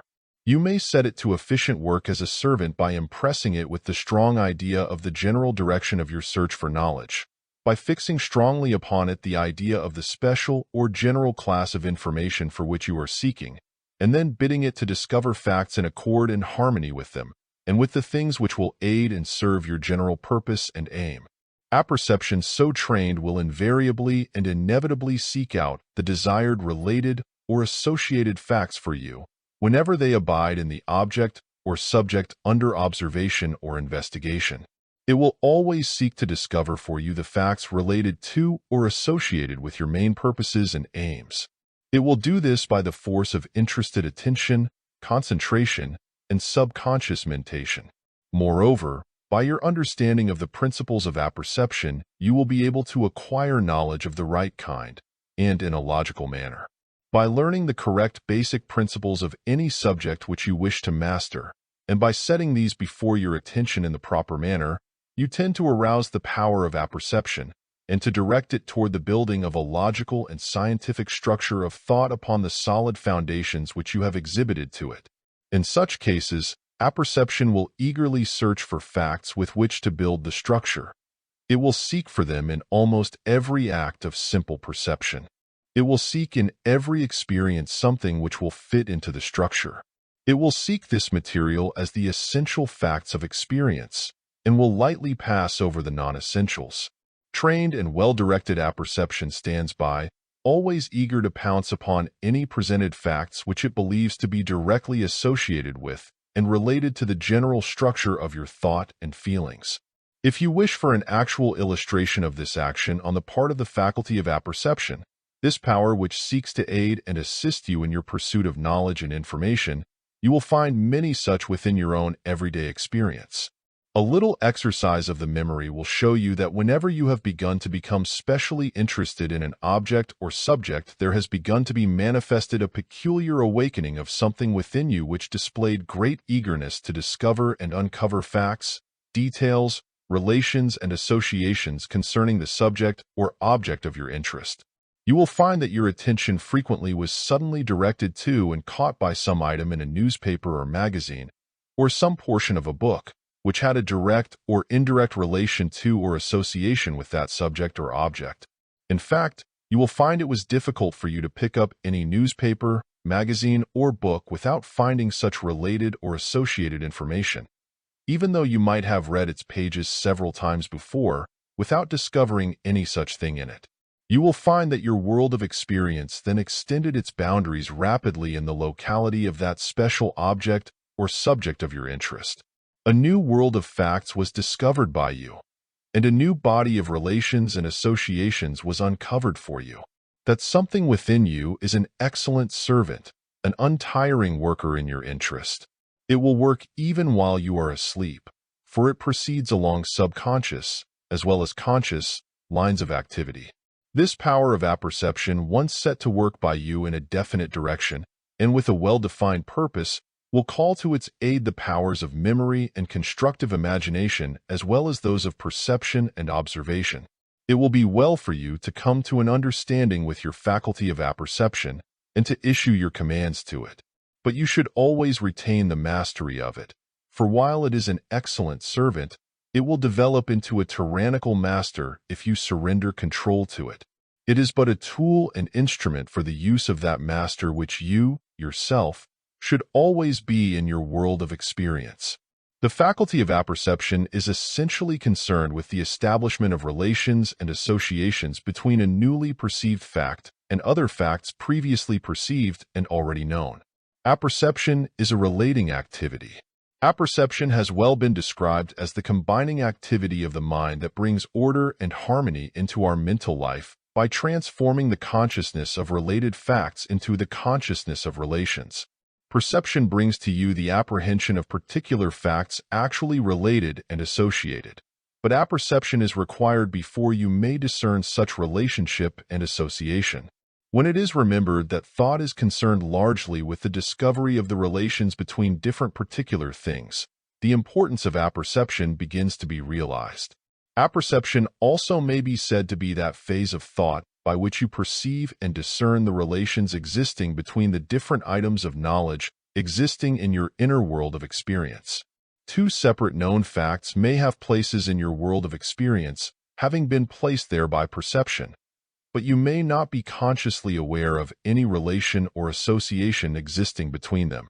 When your mind wakes up to the fact that the two facts are related in certain ways, and that there is a logical association existing between them, then you have exercised the faculty of apperception. Or again, you may perceive a new fact, but have not as yet become aware that it has any logical or practical relation to other facts previously known to you. In such case, also, apperception supplies the missing connection, and the two facts become welded in your thought. Men had perceived many facts concerning electricity, but apperception was required to relate these facts to lighting, heating, motive power, transmission of messages, etc. Coal had been perceived ages before it was apperceived as related to the subject of heating. Petroleum had been perceived long before it was apperceived in its relation to the subject of lighting, heating, motive power, etc. Certain gases were perceived long before it was apperceived that they bore an important relation to raising a balloon. Wool was perceived long before the primitive man apperceived its relation to warm covering for the human body. The heat generated by friction was perceived long before someone apperceived its relation to fire-producing activity. The progress of the human race has resulted largely by reason of man's faculty of apperception, the power of discovering new relations in things. The future progress of the race depends largely upon the further exercise of the faculty of apperception in the direction of additional discoveries of new relations between things already perceived. The progressive man is ever on the lookout for the discernment of new relations concerning the things already perceived by him. All discoveries in science and all inventions are the result of this discernment of new relations by the exercise of apperception. A prominent college professor was wont to advise his pupils, be ever on the hunt for relations. The only progress possible is that arising from the discovery of new relations. No matter what is a man's occupation, his success depends largely upon his close study of relations. A faulty knowledge of relations frequently results in failure. Whenever you learn a new thing, apparently unrelated to any other part of your knowledge, make haste to establish relations and associations for it. Your degree of knowledge of anything depends materially upon your knowledge of its relations and associations. In fact, about all that you can ever hope to know concerning anything is 1. Its qualities and characteristics, and 2. Its relations and associations. You know a thing only as you know these two classes of facts concerning it. The first class is known to you through perception, the second through apperception. Apperception is the connecting link between simple perception and simple thought. It partakes of the nature of both of these mental powers, which it likewise connects and binds together in the mental processes. Apperception is manifested in two general ways, the active principle of both being the same. These two ways are as follows. 1. The way of experimental observation, in which you set things to work, in which you test them under varying circumstances, in which you try them out and conduct experiments with them, all on the physical plane, though under your mental observation. And 2. The way of constructive imagination, in which you perform various experiments with things similar to those above noted, but this time on the mental plane instead of the physical. In the first of the above noted ways, you do your work with your hands and in the world of matter. In the second way, you perform the work all in your mind, and with the aid of the mental faculties alone. The inventor on the physical plane employs both of these ways. The inventors on the mental plane, the great planners, designers, constructors who see first the thing as ideal to be afterward materialized as real. These men employ the second way, principally. But, in either case, the raw materials of apperception are furnished by perception. They can come from no other source. When one holds before his mind a definite, clear, and strong ideal which he insistently desires, confidently expects, and persistently wills to become materialized into reality, then he sets into activity the powers of apperception in behalf of the realization of that ideal, toward making that ideal become real. Then, as a writer has well said, your apperceptive conceptions stand like armed soldiers within the strongholds of consciousness, ready to seize upon everything likely to prove of service to the great cause. Without the definite, clear, strong positive ideal, these soldiers are asleep, and accordingly fail to seize upon the valuable related facts, and you never become conscious of them. When apperception is aroused, you become aware of a great world of related facts of which you had previously been unaware. But without the incentive of the ideal, or subject held in mind, apperception will not be aroused. In such case, your apperceiving conceptions will have been asleep, and their natural prey will have escaped them. The field of apperception must be cultivated by interest, definite ideals, and fixed purpose before it will bring forth its crop of related and associated ideas and facts. Teachers realize this when their leading authorities bid them to prepare the mind of the pupil for the efficient assimilation of the knowledge to be imparted to them, and that we must prepare the minds of our pupils for the apperception of concepts. We must help them to array in their minds their apperceiving conceptions, and let us put a definite question before them which is the definite aim of the lessons to answer. Also, we must bring out of the memory and experience perceptions of the pupils everything that bears upon the lesson. This can be done best by asking them questions, because in this way we secure the greatest amount of mental activity on their part. You will do well to note the above suggestions concerning the knowledge-extracting power of questions. While it is true that the present volume has for its sole field the consideration of perceptive power, the associated subjects of creative power, constructive imagination, subconscious mentation, etc., forming the respective fields of companion volumes. Yet we feel that we should at least call to your attention the general principles of the application of apperception in the other mental processes to which we have just referred. The following paragraphs will be devoted to that purpose. The careful consideration of what is stated in them should at least set you on the right road, and point out the way toward further training along those particular lines if you should so elect. Those who have accomplished great results by the employment of apperception along the lines of ideation and constructive imagination report that they owe their success largely to an observance of certain fundamental rules which may be stated as follows. 1. Fill the mind with the raw materials furnished by the perception of the important facts in your special field of endeavor and work. In the present book, the accepted methods of accomplishing this stage of the process have been pointed out and practical working plans presented to you. 2. Create a strong, clear, positive, definite ideal of that which you wish to accomplish, accompanied with a positive, definite purpose to attain and accomplish the materialization of that ideal. Set before your mind the definite question which you wish to be answered.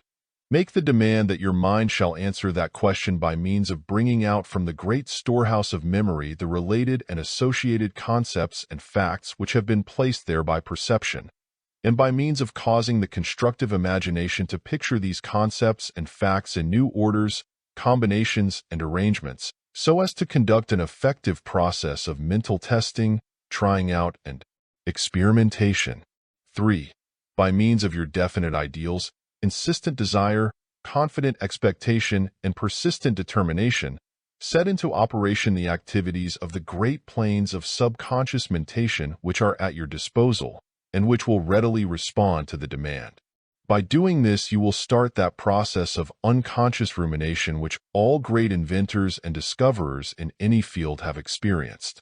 Place before your subconscious faculties the questions which you wish to be answered, the questions concerning the new relations and associations between certain known facts and others not as yet recognized as related to or associated with them.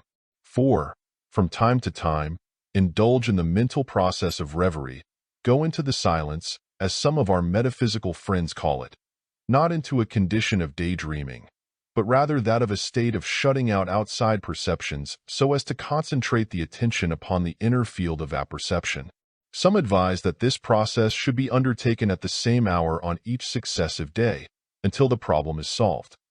Others hold that the subconscious faculties themselves will serve notice upon you that they are ready to report progress.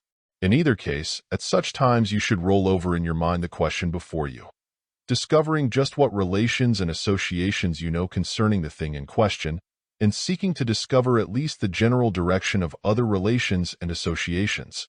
Experiment, test, and try out mentally any arrangement, plan, process, or combination which may present itself to you. You will find that from the subconscious realms of your mentality there will at times flash out, or pop out some entirely new plan or idea involved in the general question. When you have ruminated sufficiently to exhaust the material presented to you in this way, you should bring the sitting to a close, and once more dismiss the entire subject from your conscious field of mentation, with a parting demand upon your subconscious faculties to do some more work on this question. The above successive processes of conscious stock-taking and subconscious rumination should be continued until you feel that you have exhausted the subject for the time being.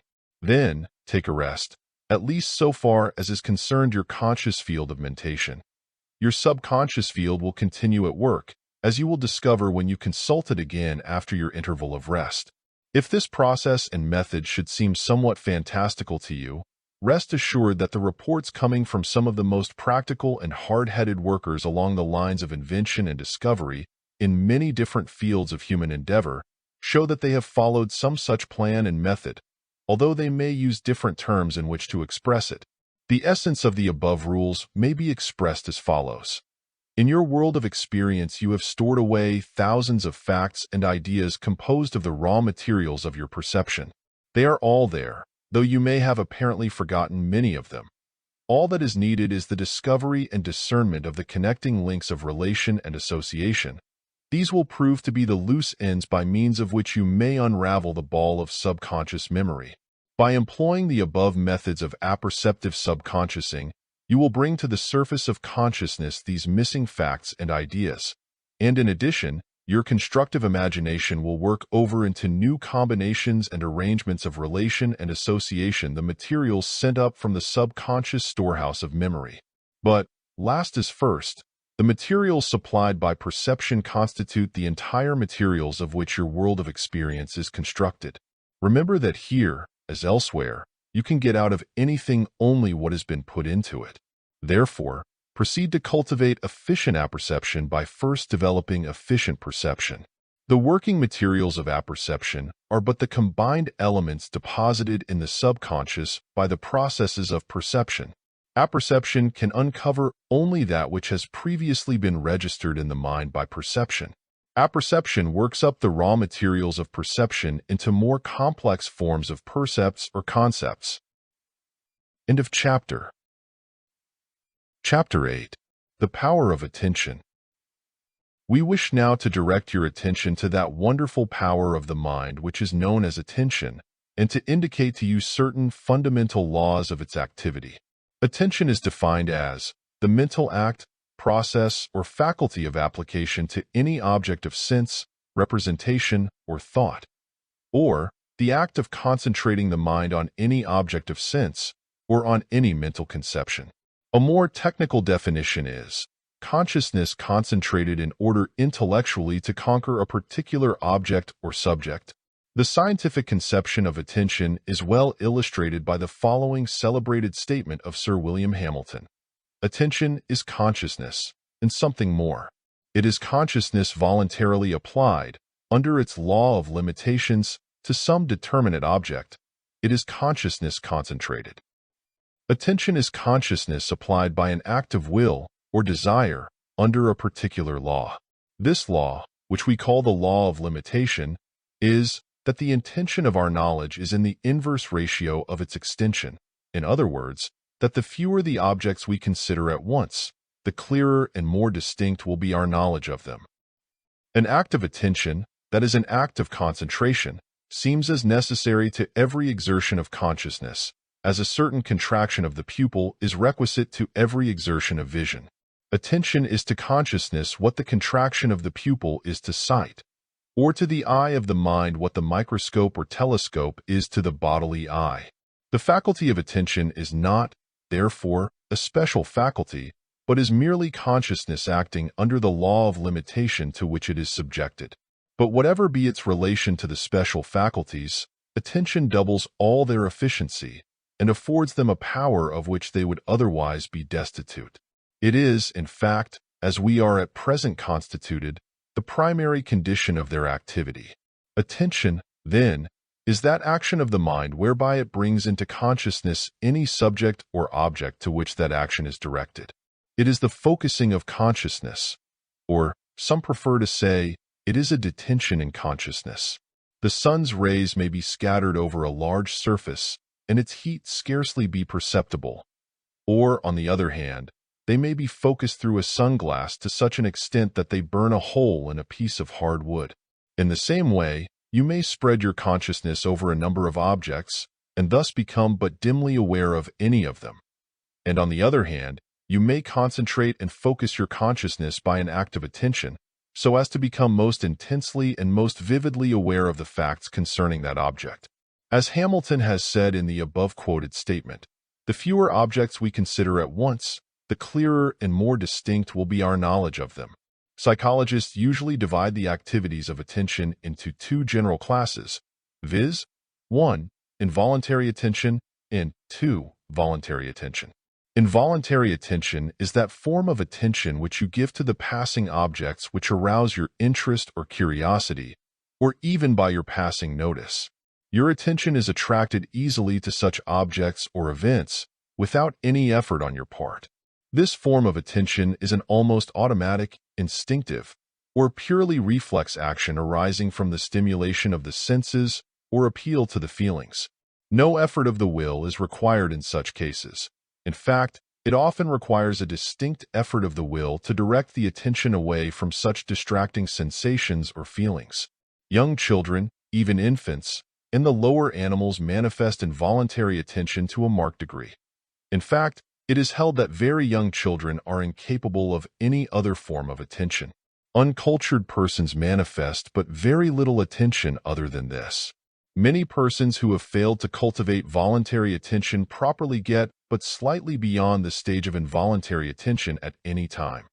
They may habitually manifest such reflex conscious action. Almost any passing stimulus will take their attention away from their work or tasks. Involuntary attention is awakened chiefly by one or more of the following general causes.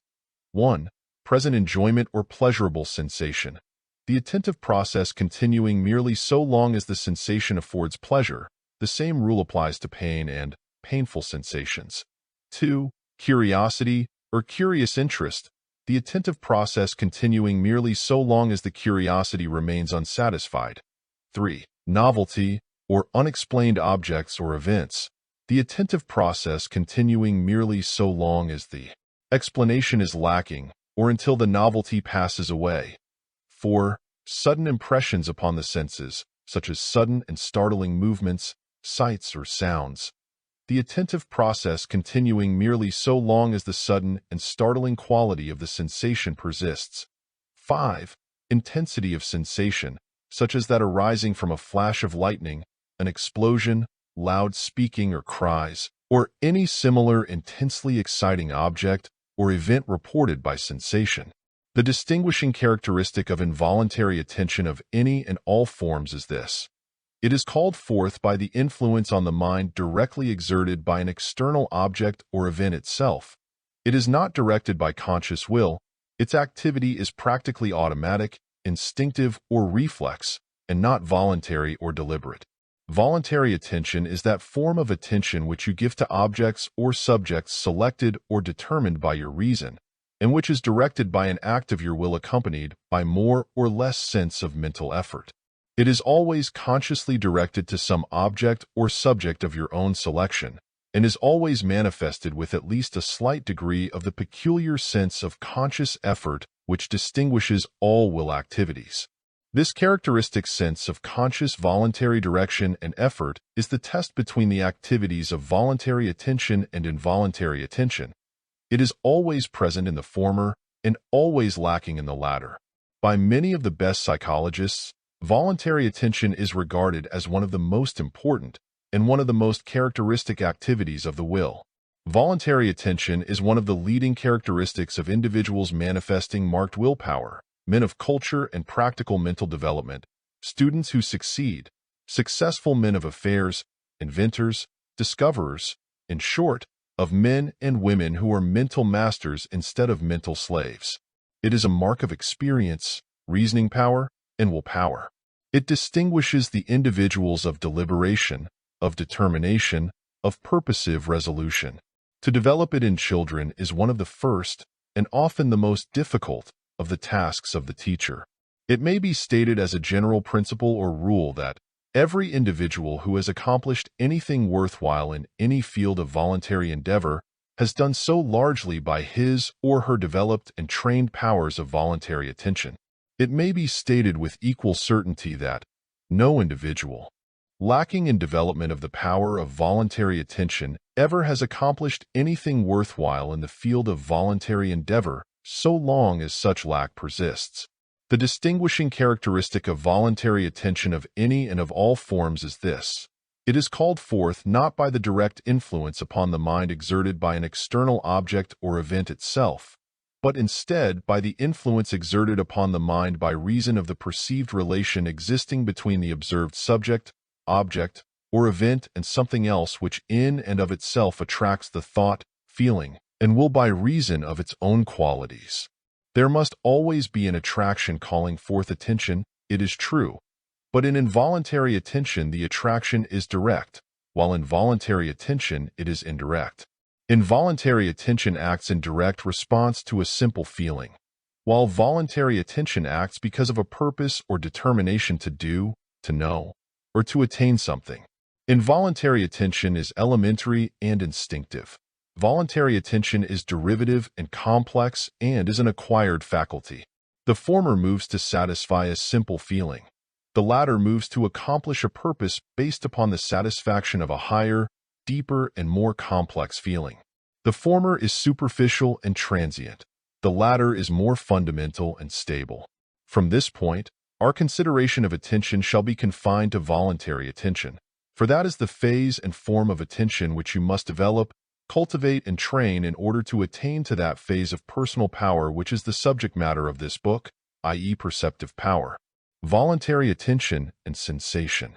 In our previous consideration of the subject of sensation, we have called your attention to the fact that you are conscious merely of a very few of the many reports of sensation which reach you over the channels of your senses, and that such reports fail to reach the plane of your conscious recognition. As all of these reports are more or less calculated to arouse your involuntary attention, why is it that some of them succeed while others fail? The answer to the last question is that in many cases the more familiar sensations fail to register because of their lack of novelty, their lack of appeal to curiosity, or from similar failure to satisfy the demands of your involuntary attention which we have previously classified. But there is another reason, namely, that your voluntary attention tends to shut out and inhibit to a great extent those sensations which are not in harmony and agreement with certain thoughts, feelings, or purposes which your mind is set upon, and tends to give welcome admission to those which possess the requisite quality of harmony and agreement. You may not be fully conscious of this work of selection, but your voluntary attention is aware of it and is performing it all the time. There is a constant struggle for existence in your consciousness manifested by the sensations flowing in through the various channels of the senses. The law of the survival of the fittest decides the struggle, but the fittest are always those to which the greatest degree of voluntary attention is given by you. If your power of voluntary attention is developed and trained by practice and habit, it will shut out from consciousness those inflowing sensations which are not in accord with what is on your mind, while admitting and welcoming those which are in accord with it. It is an axiom of psychology that if attention is centered upon one of several classes of sensations, that selected class will at once assume greatly increased strength and intensity, while those opposed to it will lose power and intensity. This is particularly true when the attention happens to be voluntary attention. The moral is obvious. It has well been said that persons of weak powers of voluntary attention are practically at the mercy of their sensations, that they belong less to themselves than to any subject or object which happens to attract their involuntary attention. It being remembered that the intensity of a sensation depends largely upon the degree of attention bestowed upon it, you should choose well the many candidates for attention which throng the corridors of sensation, seeking admission through your door of perception. You doubtless have had many personal experiences in which your attention was so strongly attracted and held by certain objects or ideas that you became almost totally oblivious to all else that was going on around you. One in a Brown study, or indulging in a daydream, often has this experience. An ardent lover frequently becomes oblivious of everything else and everybody else in the world except oneself and the loved one. You remember the old line about only one world, and only two persons in it, etc., do you not? Science ignores the indwelling romance, and sees in this phenomenon merely another case of concentrated attention and inhibition of subordinate sensations. How often have you become so engrossed in your newspaper, or in your thoughts, that you have been carried past your railroad station or other destination? The same explanation applies to such cases. A celebrated French writer intensely occupied with his work was totally oblivious of the terrible happenings of the massacre of St. Bartholomew, although the center of the carnage was directly beneath his windows. A noted German philosopher was so deeply buried in his studies that he did not hear the great guns of the bombardment of his college town. And after the surrender of the town, he was surprised when the soldiers of Napoleon broke into his room, searching for escaped prisoners. Socrates once became so thoroughly engrossed in philosophical thought, when he was in the army, that he stood stock still and allowed the entire army to pass on, without being aware of anything unusual. It was only when, hours later, he solved the perplexing problem, that he discovered that the army was many miles away from where he had been standing. He was forced to march half the night to overtake his company. Many instances are recorded in which persons have been severely wounded, but who by reason of their intense mental concentration upon something else have not perceived their pain for some time afterward. Public speakers suffering great physical pain have temporarily inhibited the perception of it by concentrating their attention upon their addresses. Noted writers suffering from excruciating neuralgia have been known to inhibit continuance of the pain by concentrating upon their work. Many persons have inhibited the pain of minor surgical operations or of wounds by intently thinking about something else. There is every difference between the painful sensation upon which the mind is kept and a similar one where the mind is kept off it, as all physicians know. It is related of Henry Clay that he once became so intensely engrossed in the delivery of one of his great speeches in Congress that he failed to perceive the repeated prickings of a large pin vigorously applied by a fellow congressman, this latter performance resulting from a previous request from Clay that he be halted in his speech after a certain time had elapsed. The pin wounds repeatedly drew blood from his leg, but Clay never felt the sensation. Some have held that the stoical endurance of the American Indian and the spiritual endurance of the martyrs arose from the same general cause. In the one case, the dominant idea of traditional courage and endurance occupied the attention. In the other case, the exaltation of faith was the inhibiting factor. The same psychological principle was involved in each case. Voluntary attention and observation, thought, and memory. Voluntary attention is an indispensable factor of intelligent observation and thought.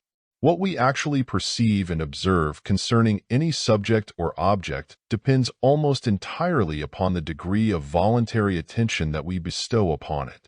The great difference between the man of great powers of observation and reflection and the ordinary man is that the former attentively observes the facts concerning matters which he is investigating and perceives resemblances and differences between them which later form the basis of his reasoning on the subject. Some have asserted that the principal difference between the efficient man and the inefficient one lies in the greater capacity of the former for close, continuous, concentrated voluntary attention. Some, indeed, have asserted that in the capacity for concentrated voluntary attention is to be found the secret of genius. Newton was fond of asserting that the sole difference between himself and ordinary men consisted of his greater power of concentrated voluntary attention. It is an axiom of memory culture that memory depends primarily upon the degree of attention given to the original impression and to its repetitions in the process of its recollection. As might be expected from the foregoing, it has been found that one of the most marked characteristics of a weak mind is that of a lack of ability to concentrate the voluntary attention upon a subject or object for any marked length of time, or with any marked degree of intensity. Medical science informs us that imbeciles and idiots are practically destitute of the power of concentrated voluntary attention, and that in certain forms of mental disorders one of the most characteristic symptoms is that of steadily weakening voluntary attention. In old age, when the mind begins to weaken and fail, it will be noticed that the aged person is able to remember quite well the events of his early years, but that he is unable to concentrate sufficient attention upon present happenings to fix them in his memory. In illness, the power of voluntary attention often is temporarily weakened. The following several quotations from eminent psychologists may prove of interest in this connection. Hamilton says, "Attention constitutes the better half of all intellectual power." Brodie says, "It is attention, more than any difference in the abstract power of reasoning, which constitutes the vast difference which exists between minds of different individuals." Butler says, "The most important intellectual habit that I know of is the habit of attending exclusively to the matter in hand.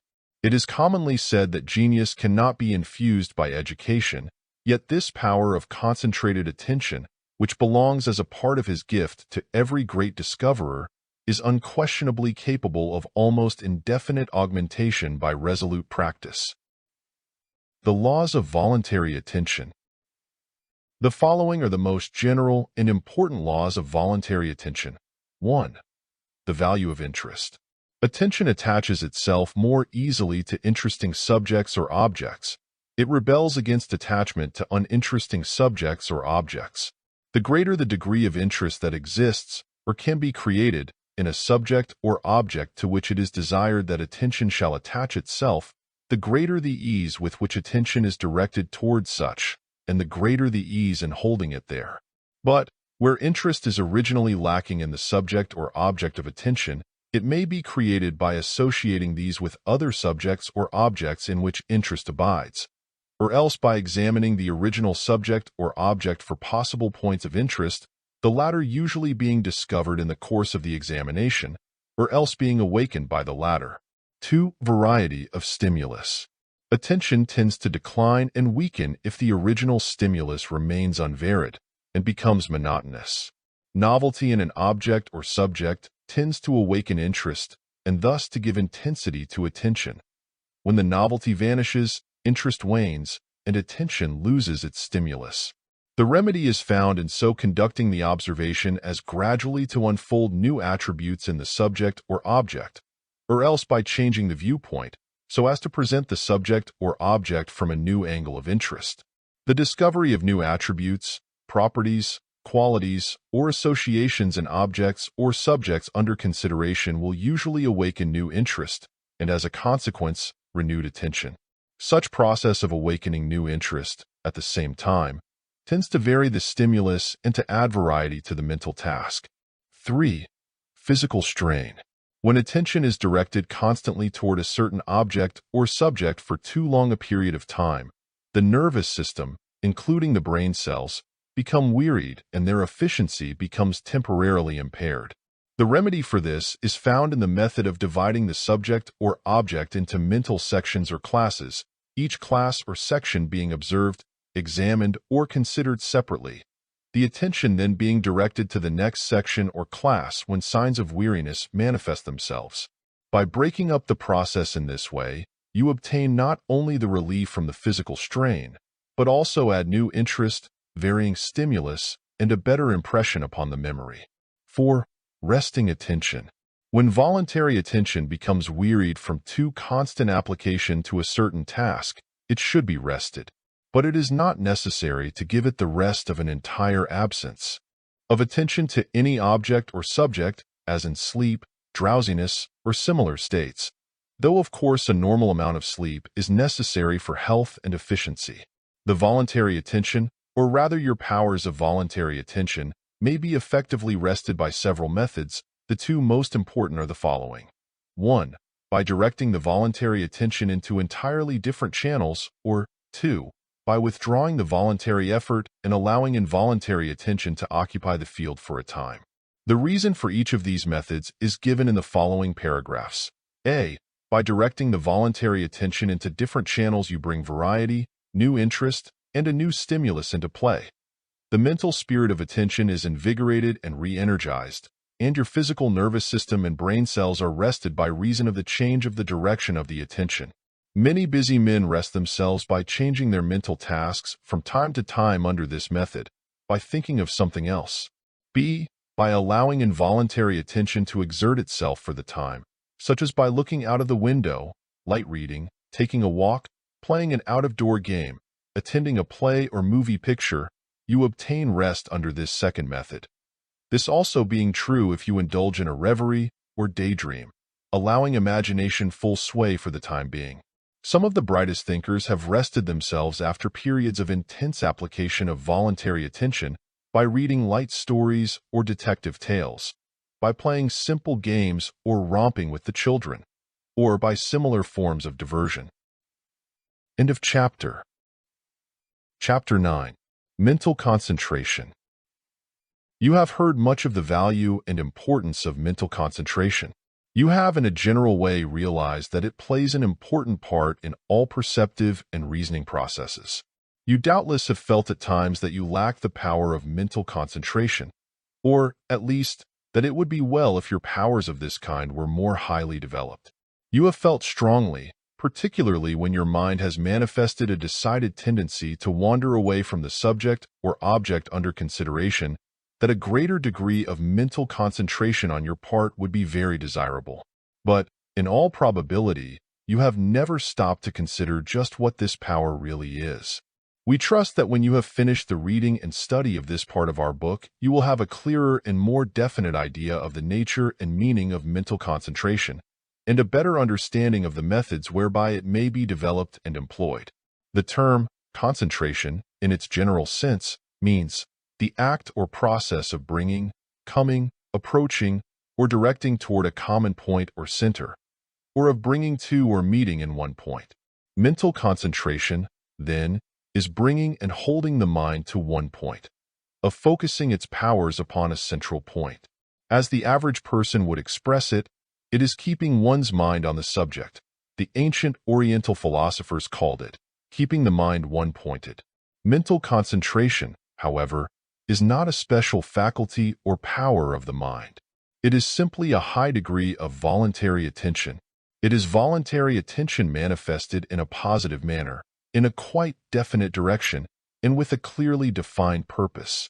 Indeed, in all forms, phases, or degrees of attention, there is a certain manifestation of mental concentration, the holding of the mind one-pointed. Even in involuntary attention, there is some degree of focused attention and the shutting out of other sensations and perceptions.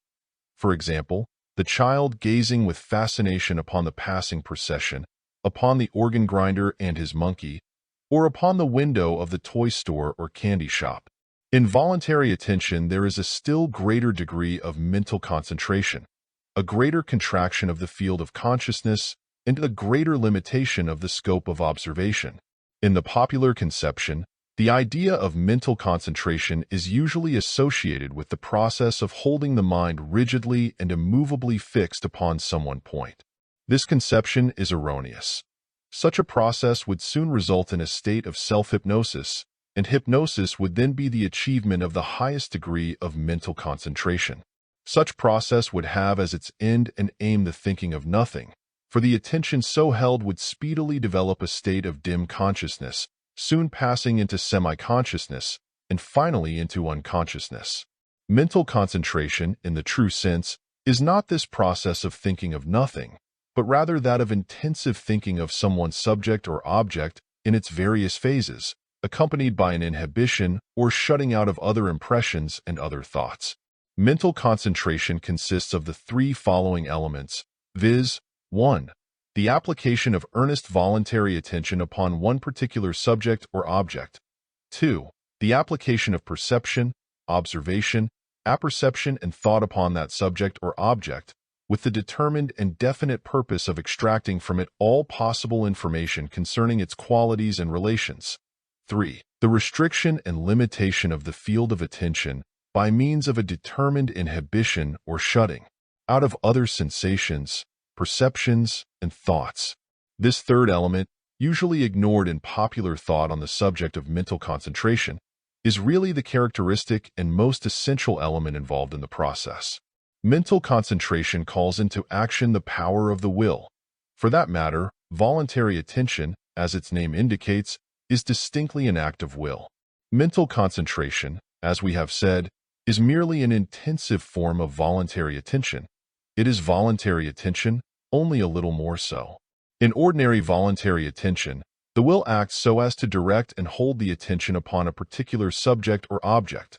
In mental concentration, the will manifests itself especially in the coordinate action of keeping out of the field of consciousness other impressions, perceptions, and thoughts.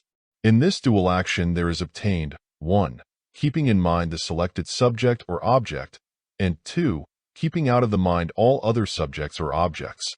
Mental concentration imposes a continuity of attention to the same subject. But this continuity of attention is by no means fully ensured by the mere act of keeping in mind the selected subject or object of thought. It requires also the keeping out of the mind all disturbing or distracting influences. If the will relaxes its hold upon the attention, then the latter is quite likely to be attracted to and carried away by some of the countless thoughts, ideas, or notions which constitute the stream of thought, and which are brought into consciousness by means of the law of association.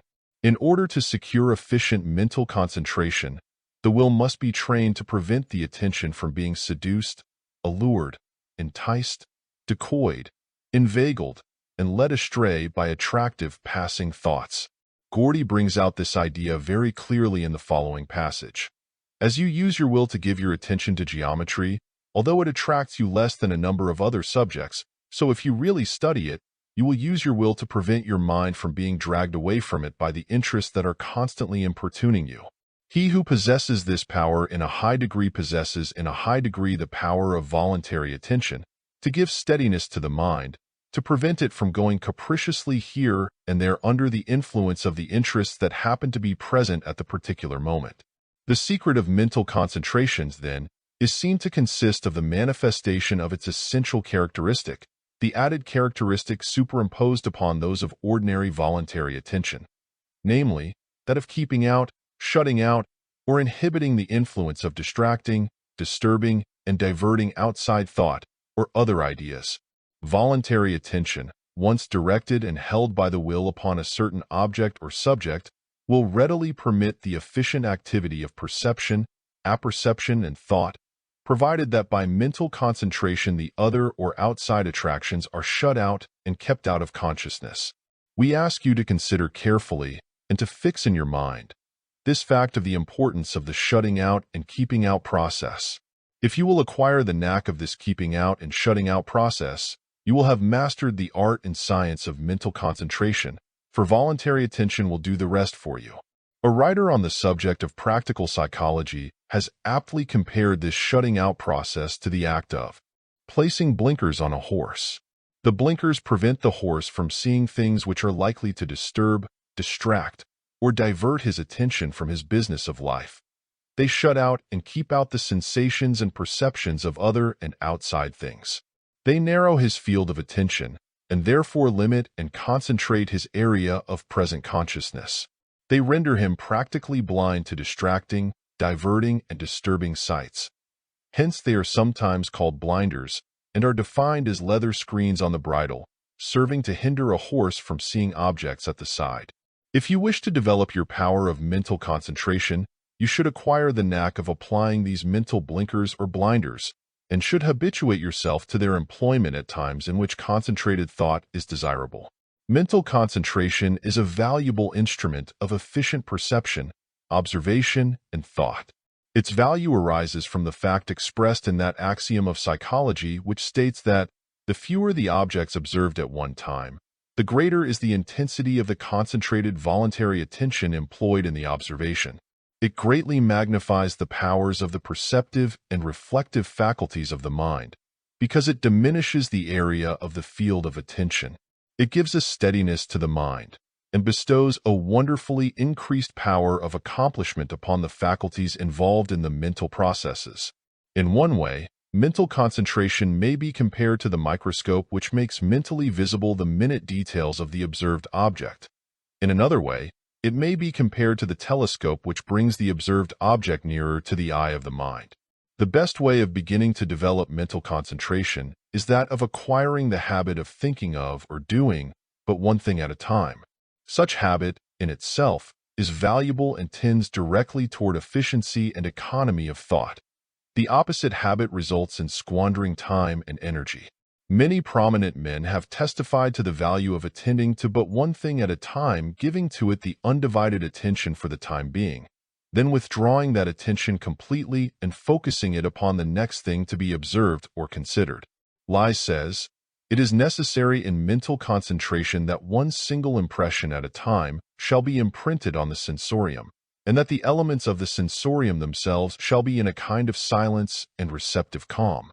Kay says, "It is as one is able to shut out every other object from the mind, every idea, even that of self, that he attains the highest degree of mental power." If we would possess the power of concentrated attention to a high degree, we must cultivate the habit of attending to what is directly before the mind, to the exclusion of all else. All distracting thoughts and feelings that tend to withdraw the mind from what is immediately before it are therefore to be avoided.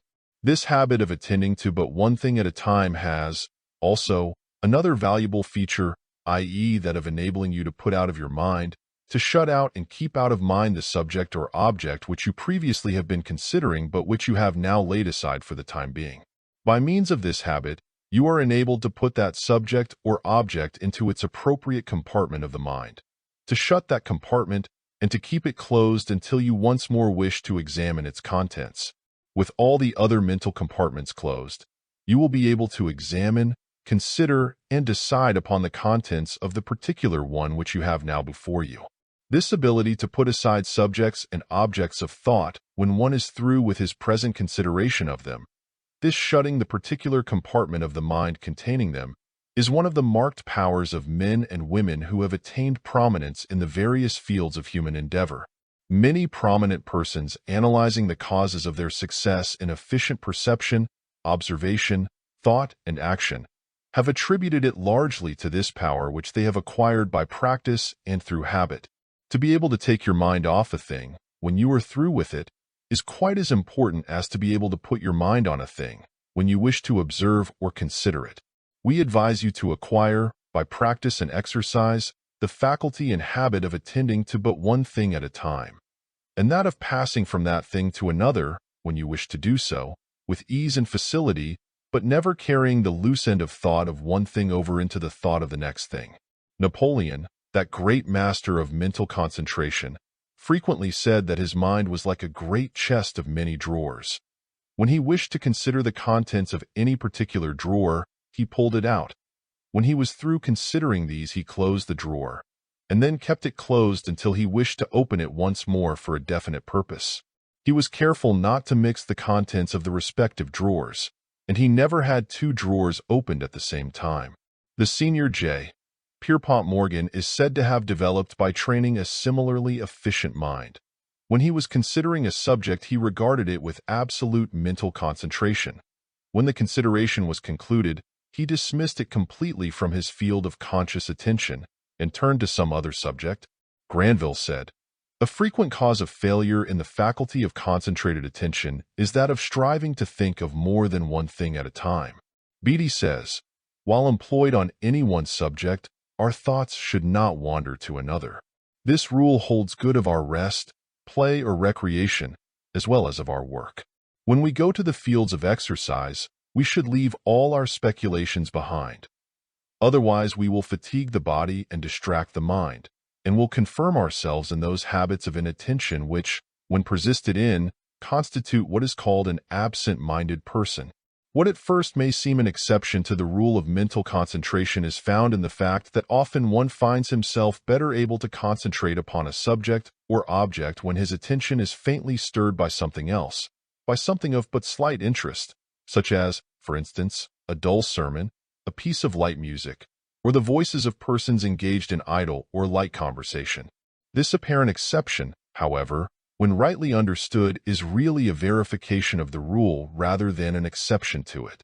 It is explained by the well-known fact that a slight stimulus often serves to attract feebly and hold lightly the idle, involuntary attention, to keep it busy, thus preventing it from being attracted by stronger and more active sensory or representative stimuli which would tend to distract, divert, and disturb the voluntary attention from its definite task. We once heard a lady explain this process as follows. It is like giving the baby an empty spool to play with in order to keep it out of mischief. This furnishes the explanation of the familiar phenomenon of a person whittling a stick or drawing figures on a sheet of paper in order better to think about a thing under consideration.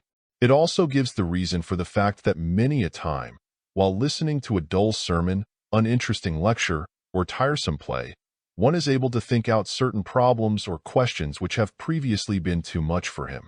Thus, the dull preacher, or his brother in other fields of public work, often is a blessing in disguise, though few such would appreciate a testimonial to this effect.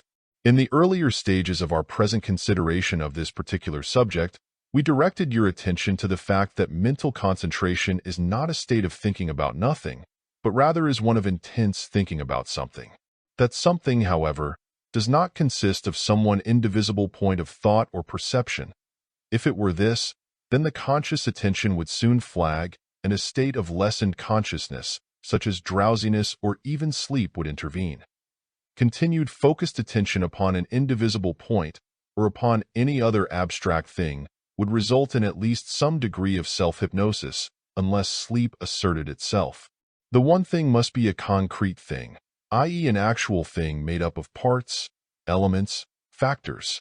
Hazlitt says, concentration does not, as popularly supposed, mean keeping the mind fastened on one object or idea or in one place.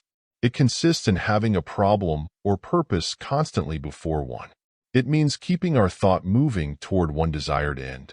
Mental concentration is not like a stagnant pool of water. It is not motionless. It is in constant and continuous motion, intense motion. It is like an active, swift whirlpool, abiding in one place or point in the stream of thought. Its whirls draw to it all that it needs from the mental waters around it. It moves, is always moving, yet it moves not from its own place. This leads us to a reference to the laws of attention set forth in the preceding section of this book.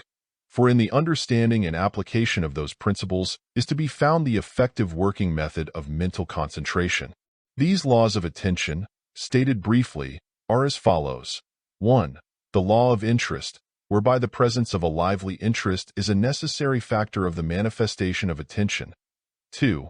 The law of variety of stimulus, whereby the element of novelty is a necessary factor in the manifestation of the continuation of attention. 3. The law of physical strain, whereby the element of breaking up the object or subject of attention is necessary in order to avoid the exhaustion of the nervous mechanism employed in attention. 4.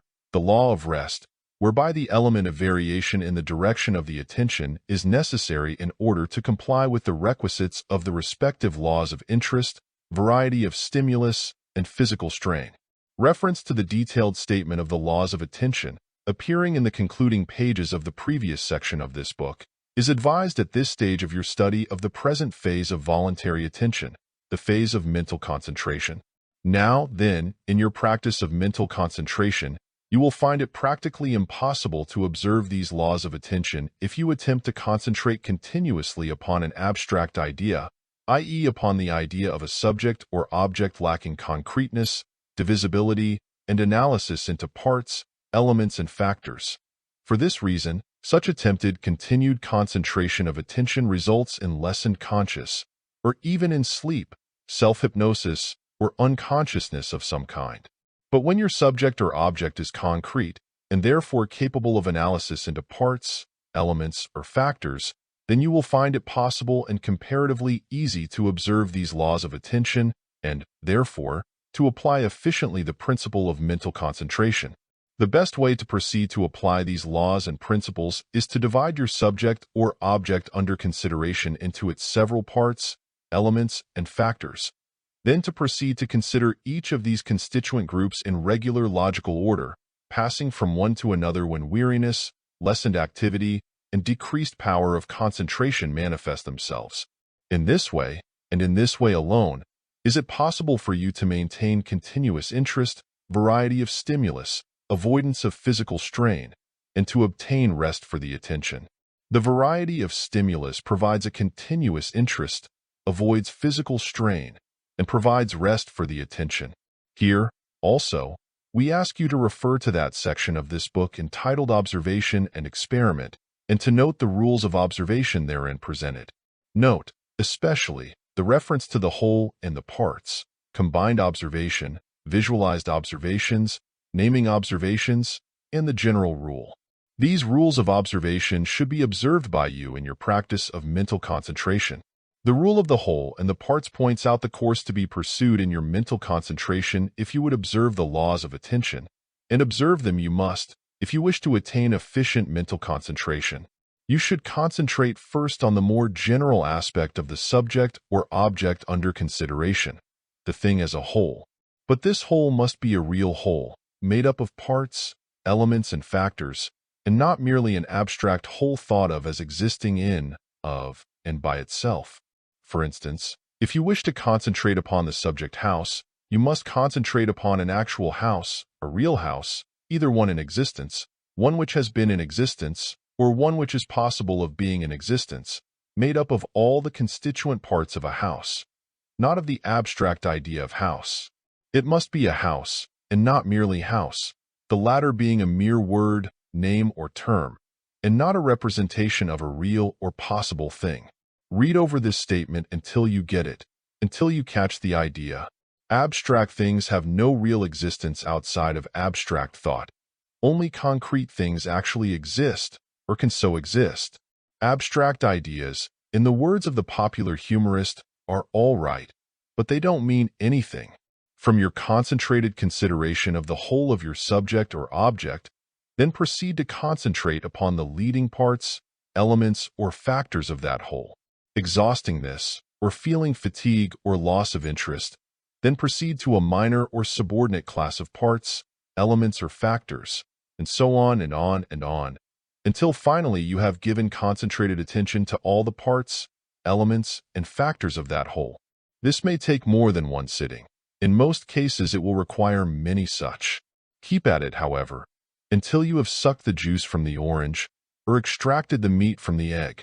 Let your ideal end and purpose be to exhaust the subject or object of all possible information concerning all of its qualities and relations. Let your method be to work from the whole to its parts, from general to particulars. Pursue the investigation along the lines of analysis, i.e. that of analyzing, dissecting, separating, taking apart, resolving and refining the subject or object into its constituent, composing, correlated parts, elements, and factors, and into the disclosure of its relations and associations. The nearer you come to this, the closer will you be to the attainment of your ideal end and purpose, aim, and intention. You will be helped in your task if you will hold before you the concrete, actual illustrative example of the pupil of Agassiz, of whom we have told you.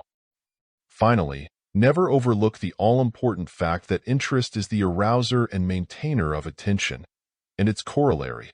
Interest may be aroused, increased, and maintained by attention. The endless chain of efficient observation and perception is composed of these links: interest, attention, interest, attention, interest, attention, interest, attention, interest, and so on ad infinitum.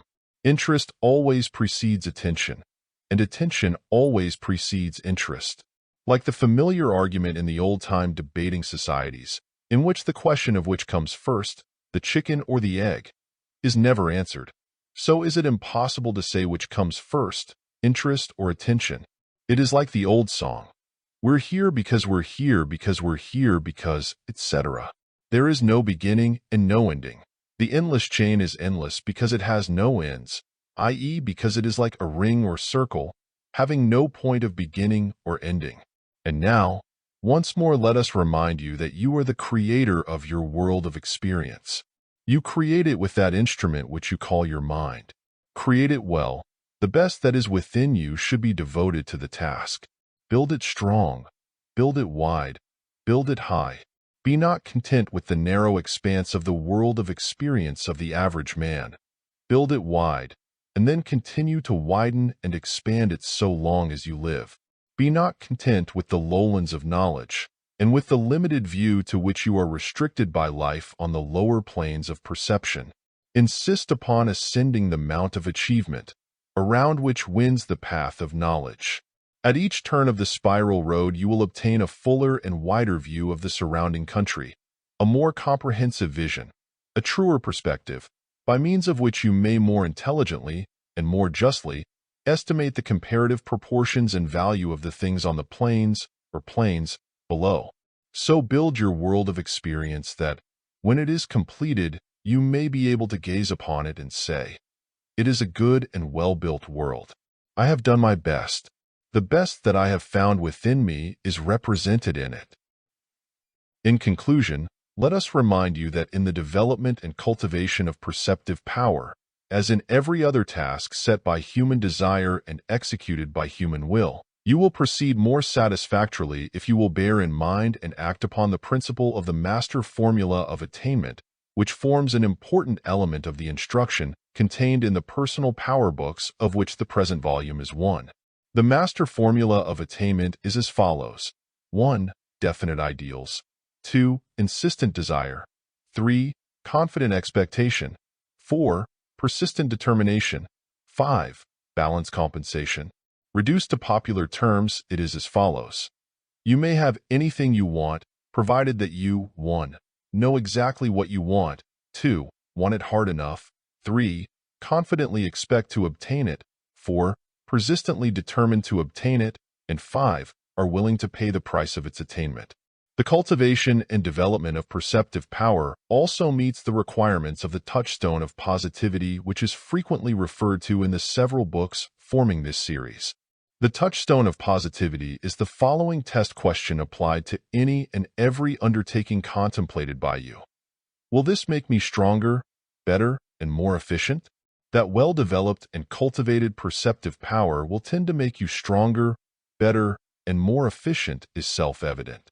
That you will be able to develop and cultivate perceptive power is assured, provided that you know exactly what you want it hard enough, confidently expect to attain it, persistently determined to obtain it, and are willing to pay the price of its attainment. End of chapter. End of Volume 9 of Personal Power by William Walker Atkinson. Subscribe for more content on the power of your mind.